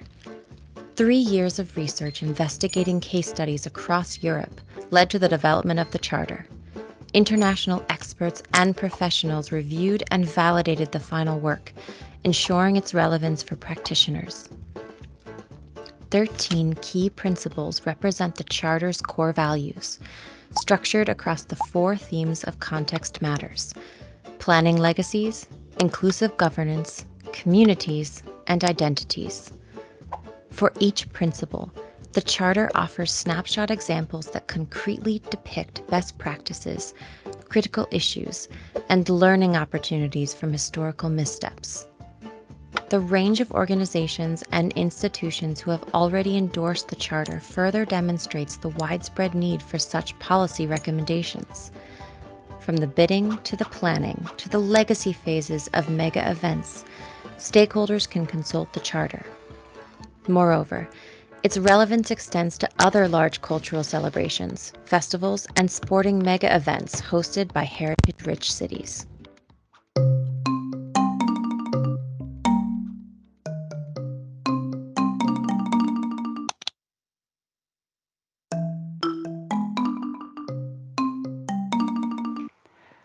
On behalf of Europa Nostra, the European voice of civil society committed to cultural heritage, I am pleased to endorse the Charter for Mega Events in Heritage-Rich Cities. This charter breaks new grounds and provides further inspiration for policymakers at all levels to ensure proper safeguard and management of Europe's rich tangible and intangible heritage.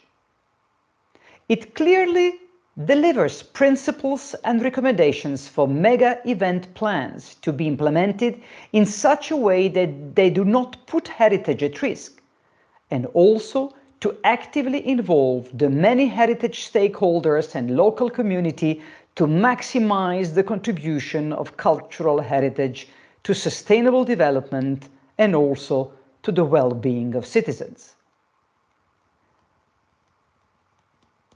Its wide-ranging and integrated approach makes this charter a concrete tool for sustainable and responsible cultural tourism and for an innovative heritage policy in those cities deciding, programming, and delivering mega events. Such a holistic approach should be inspired by the motto, better places to live, better places to enjoy and visit.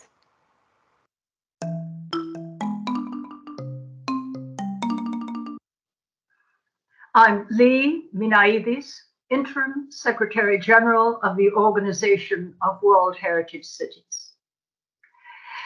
The Organization of World Heritage Cities, the OWHC, is happy to endorse the Charter for Mega Events in Heritage-Rich Cities.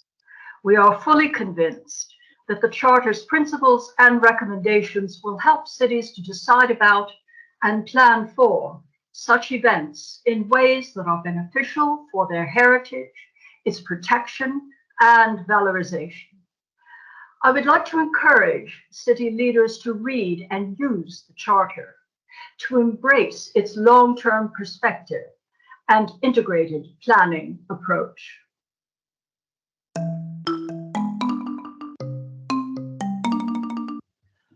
Hello, I am Jordi Pasqual. I am the coordinator of the Secretariat of the United Cities and Local Governments Committee on Culture. The Charter provides clear principles and recommendations on the complex task of deciding, planning, and delivering mega events, while keeping culture and heritage at the center. These principles and recommendations are meaningful and useful to cities and local governments. The lessons presented in the Charter and its snapshot section are extremely important. They transfer relevant policy knowledge. They are based on real-world experiences. They benefit the cities that actively recognize and support the various forms of heritage. And it is for these reasons that the Charter and its snapshots deserve the close attention of cities from around the world.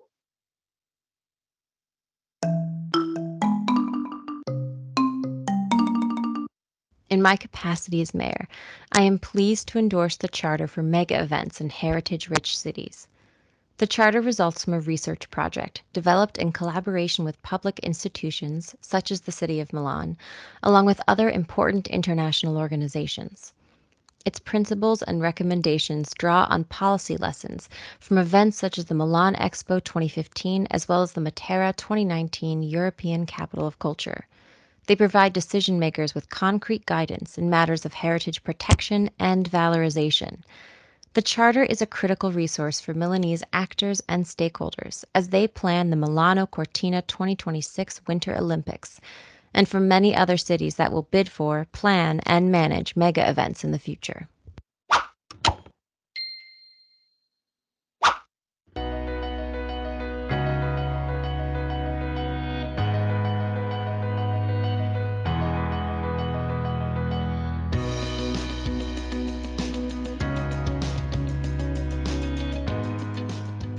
Dzień dobry, Joanna Sanatrasza-Liga.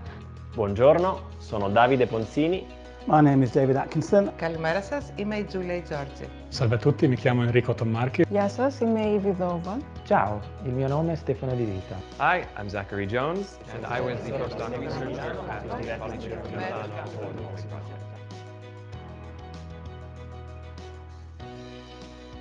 heritage, that it comes in many shapes and forms, but it's met with a similar problematic all across the countries involved in this project. It was sharing what we learned from the process of being UK City of Culture in Hull, sharing that with colleagues from across Europe so that we can improve this process going forwards. The biggest positive surprise for Paphos was that was a small city could teach the large European cities about the heritage issues.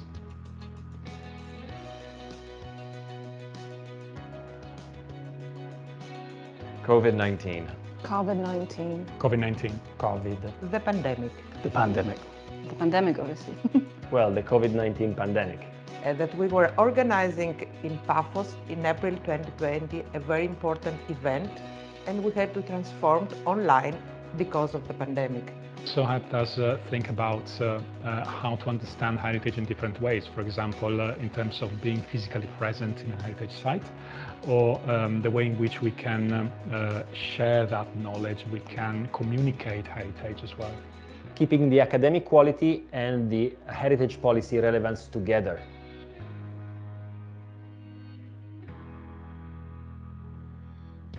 The research analyzed the Milan Expo 2015 from the original point of view of the heritage.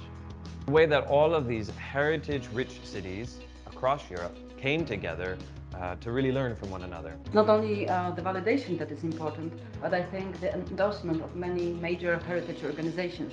It's putting our communities, our heritage, and our experiences on the map.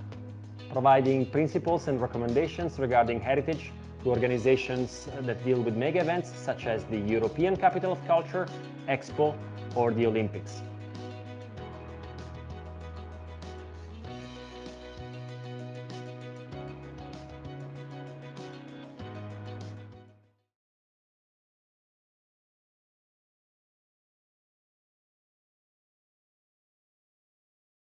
For Laura Ambrosino. She's representing the European Commission, Northern Italian office, and she's media and communication expert at the European Commission. Laura, the floor is yours. Thank you. Hi to everybody, to the stakeholders, to the professors, to all the students that are here, to all those that are connected. So I'm particularly pleased to be here today, and I really want to thank the Professor Davide Poncini to have invited the representation of the European Commission to this event to celebrate the HOMEE project. Cultural heritage is one of the cornerstones of the European Union and one of its greatest assets. Indeed, Europe's cultural heritage is a rich and diverse mosaic of culture and creative expression. It can help revitalize urban and rural areas and promote sustainable tourism. It is an inheritance from previous generation of Europeans and the legacies to those to come. It is the foundation for the advancement of our freedom, democracies, peace and prosperities. And we have never to forget it. Cultural heritage is the driving force for the cultural and creative sectors and industries, which employ almost 8 million people in the European Union and have unique innovation potentials, display our diversity globally and promote social cohesion in a range of areas: architecture, cultural heritage, design, fashion, film, music, publishing, performing arts, and even video games. However, we cannot ignore that this sector has lost approximately 31% of its revenue, almost 200 billion in the first year of the COVID-19 pandemic, and it was also mentioned before in the video. So, and it still faces structural issues, economic disruption, sector fragmentation, a shortage of entrepreneurship and cross-cutting skills, and precariousness. And new globalized market and societal needs, rapid technological advances and digitalizations are now driving changes to this sector. with individual member states, EU member states responsible for their own policies, the European Commission, however, helps member states to mitigate the adverse effects of crises and any challenges where actually being coordinated at EU level has an advantage. For this reason, I want just to remember 4 programs that we are really proud of. The Creative Europe. It is the main source of EU funding, and for the period 21-27, the budget is almost 2.5 billion. And it invests in action that reinforce cultural diversity and respond to the needs and challenges of the culture and creative sectors in 3 major strands: culture, media, and cross-sectoral. And as from this autumn, the European Commission has rolled out a new program of 21 billion euro for a mobility scheme to help artists and cultural professionals to move around countries and to collaborate thanks to a project called Culture Moves Europe. Erasmus is the second project, and it focuses on mobility projects and virtual exchanges, on organizational cooperation and partnership, as well as a support to policy cooperation at European Union level. Horizon Europe, that is a EU main research and innovation program, has a budget of almost 95 billion.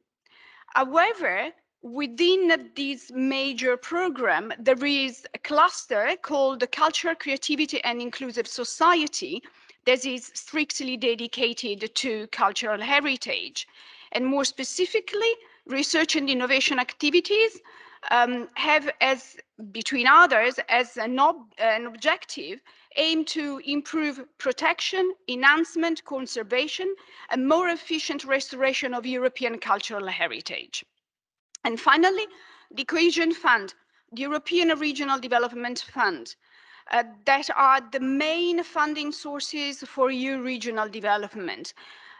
With more than 220 billion euro, the European Regional Development Fund has 4.57 billion that are allocated to create local jobs at heritage sites and attract visitors to the specific cities and locations. Allow me also to mention the Next Generation EU, the huge 800 billion temporary recovery instrument to support economy from the coronavirus pandemic. With the Recovery and Resilience Facility and the reforms that are requested, Italy is going to be fairer, greener, and more inclusive. And we'll have a more competitive, dynamic, and innovative economy. And within the mission of digitalization, innovation, competitiveness, and culture, there is one component that is specifically dedicated to tourism and culture 4.0, namely 2 sectors most affected by the pandemic. The aim is to make use of the available 8 billion euro to increase the level of attractiveness of the country to tourist and cultural system through the modernization of tangible and intangible infrastructure. And among other things, projects for work on Rome's artistic and cultural heritage for the Jubilee, and obviously the Tourism and Culture 4.0 plan for greater integration between schools, universities, business, and cultural venues. Let me also cite the European Framework for Action on Cultural Heritage. It proposes that cultural heritage should be addressed through many other EU policies beyond culture, such as sustainability and tourism. Sustainable cultural tourism is a vital part of regional and macro-regional development strategies. In this regard, culture is both a driver and an enabler of sustainable development. Tourism and events are excellent ways to encourage and provide access to cultural heritage, but they also bring challenges related to overcrowding, cultural appropriation, and the loss of authenticity. Tourism and big events bring money and jobs to cities and regions, but can also damage residents' day-to-day lives, as well as the area's culture and heritage. So a project like HOMEE can help to solve these kind of issues, can give a light on how to address these problems. It offers a new perspective for sustainable cultural tourism, providing principles and recommendations that can help cities. And the importance of your work stems also from the establishing quality framework for future events. It only remains for me to add my warm congratulations for winning the 2022 European Heritage Award in the research category, as your valuable asset tackles our present day challenges and ensure a better future for our cities and for all of us European citizens. Finally, allow me to remember to all, as the European Heritage Awards are open for submission until November 22. Europe's most inspiring architects, craftsmen, cultural heritage experts, professionals, volunteers, public and private institutions, and local communities now have a chance to be recognized for their achievements. In conclusion, to all of you who work in cultural heritage, the European Commission acknowledges your enthusiasm and dedication in building the bridges that connect us to our past. These bridges ensure we can build a cohesive, resilient, and greener Europe for the future of all our students. Thank you to all.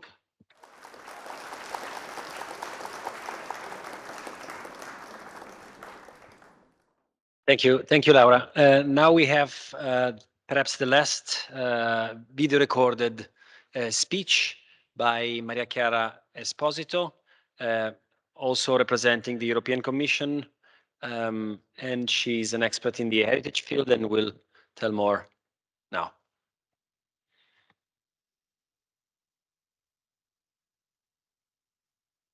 Good morning, everyone. I'm very happy to contribute to this event and to be present with you, although from Brussels. I represent the European Commission, DG Education and Culture, the Cultural Policy Unit. My name is Maria Chiara Esposito, and I work on cultural heritage research and sustainable development.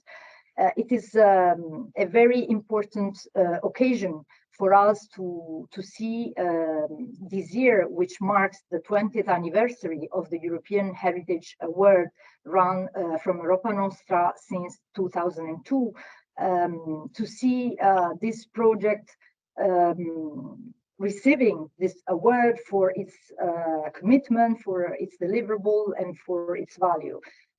I really wish to congratulate the HOMEE project and the outcome that you are celebrating today with the Charter for Mega Events in Heritage-Rich Cities, which marked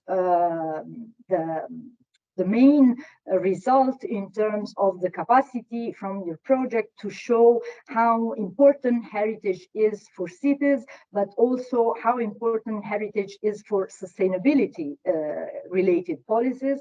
And this is very linked to the Commission's priorities. Indeed, under Creative Europe, we attach a great importance to the European Heritage Awards initiative, and we also attach an increasing importance to green and sustainability priorities connected to enhancement, protection, and preservation of heritage. I believe that this charter and the connection between research and cultural heritage, that this effort and this analysis that you have done, adopting a document and a set of criteria that can steer the engagement also of future candidates and cities to use heritage as an asset, but also to recognize the importance of connecting this asset to the objectives of sustainability and of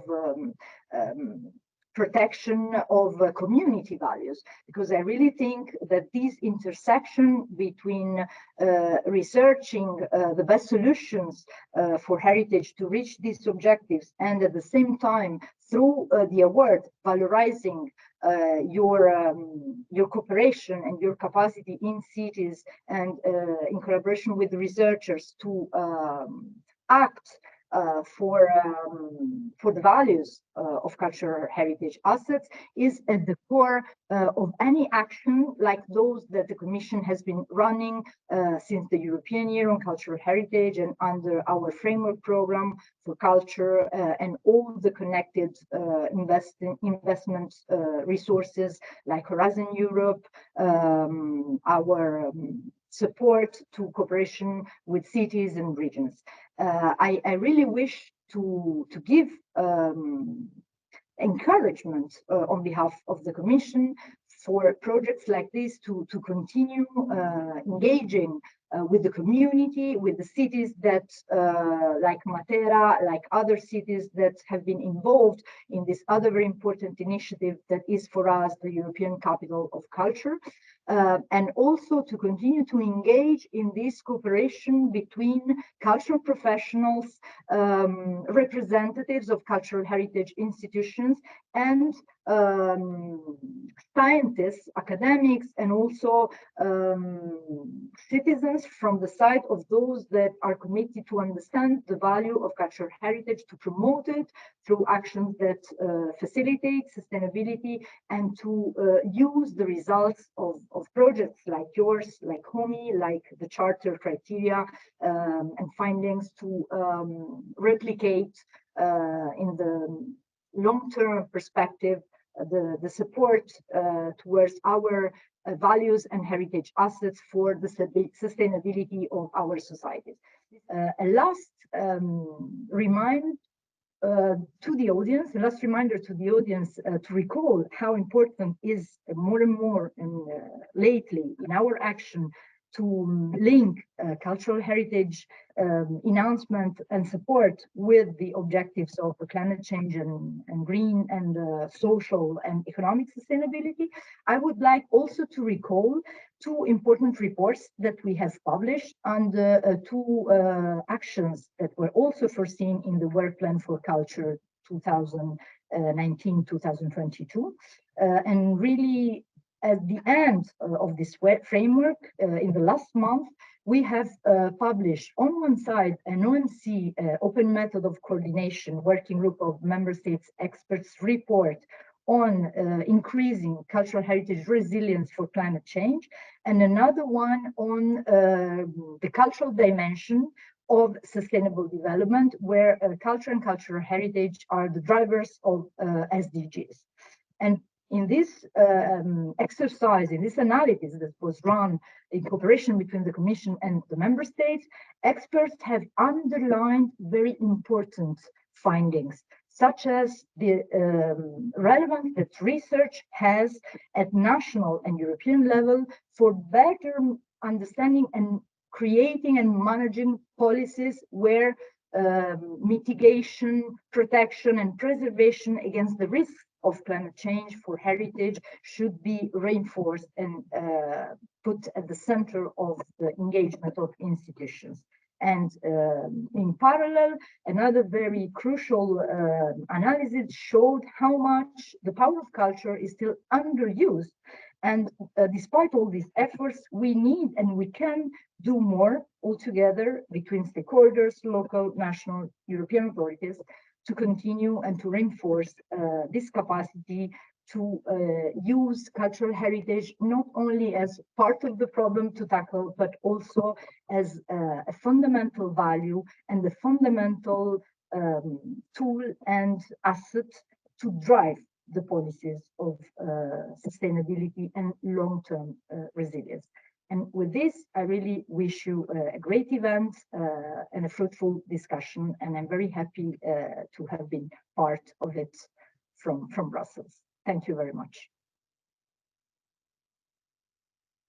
I'm about to invite the last speaker, Maciej Hoffman. He's representing Europa Nostra today. In the recent past years, he was a policy officer at the DG Culture, and now he's the European EU Affairs Advisor at the European Cultural Foundation.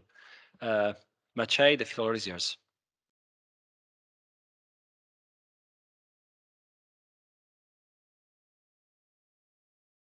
Thank you very much, Davide, for this introduction. And of course, thanks a lot to Politecnico di Milano for the invitation. As Davide said, indeed, I wear quite a few hats. And also, I used to wear the hat of civil servant, first national, then the European, in Brussels until last year. I have to say that I'm also very happy to be back in Milan, because I have a very own personal, professional story with Milan. It was a one-off mega event that the European Commission organized in December 2017 in Milan, in Zona Tortona of Milan, in Super Studio, namely the European Culture Forum. It is the biggest European Commission event on culture policy. And in December 2017, we were launching the European Year of Cultural Heritage 2018, that was already mentioned, here in Milan. So it's also, again, great to be here and make this connection.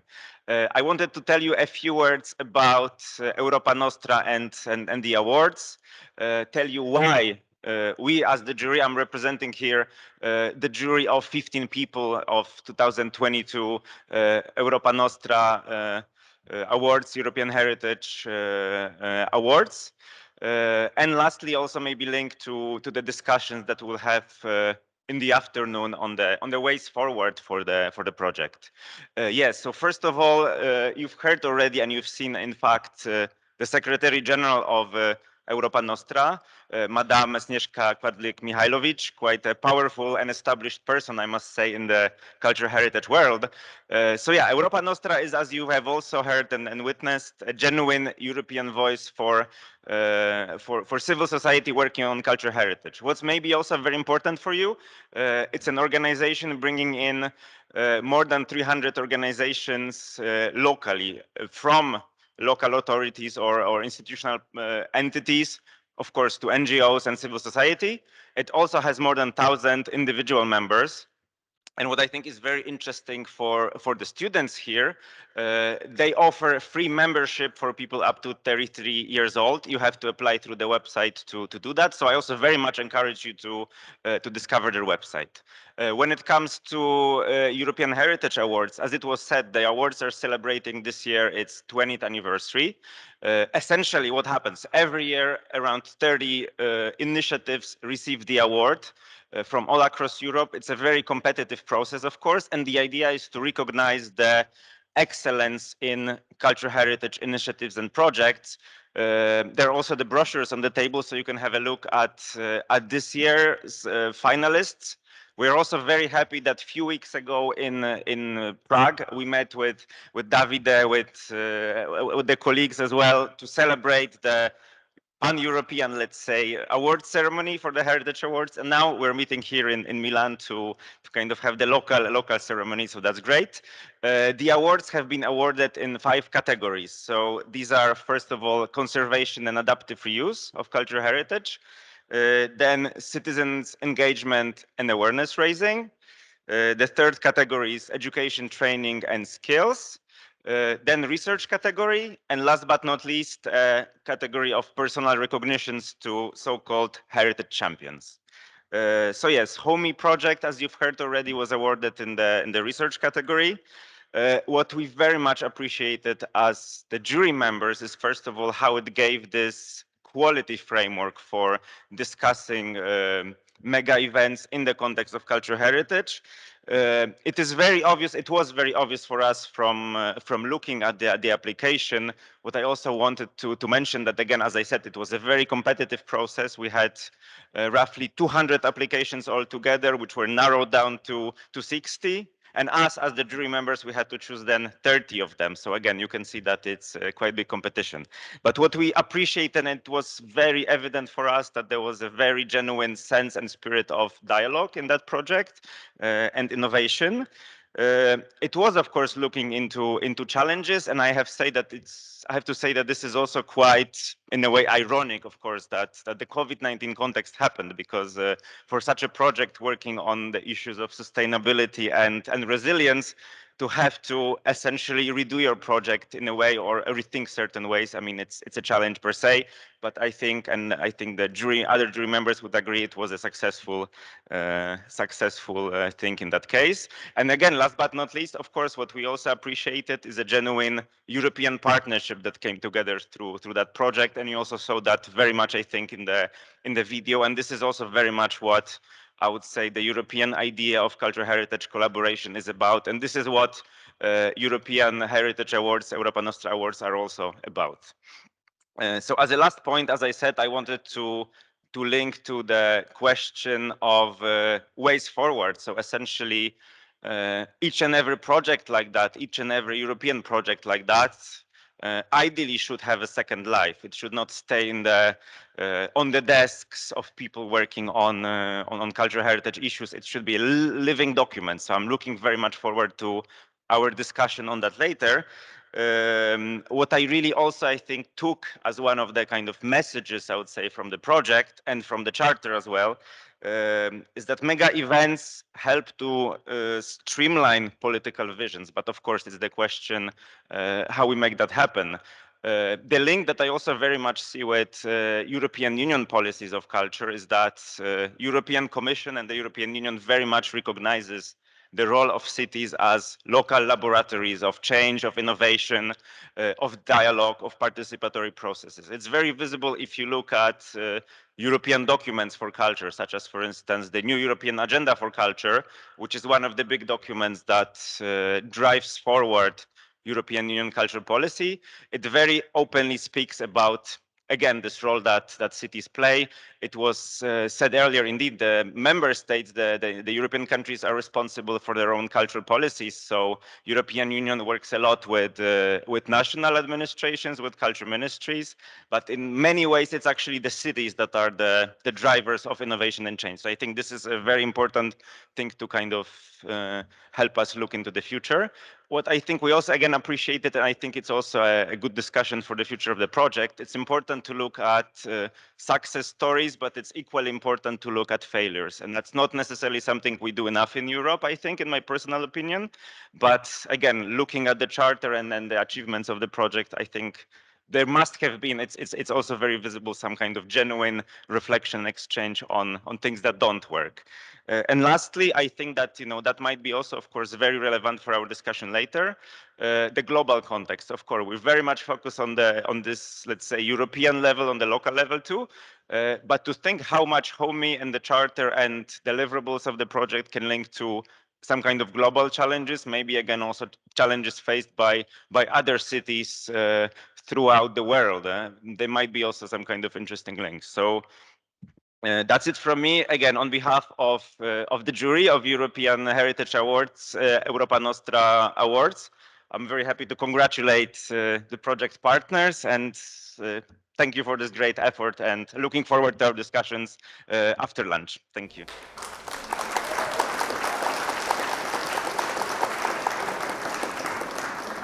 Thank you, Maciej. I ask if you can stay here and also invite Laura and the HOMEE, the HOMEE Research members, so we can unveil.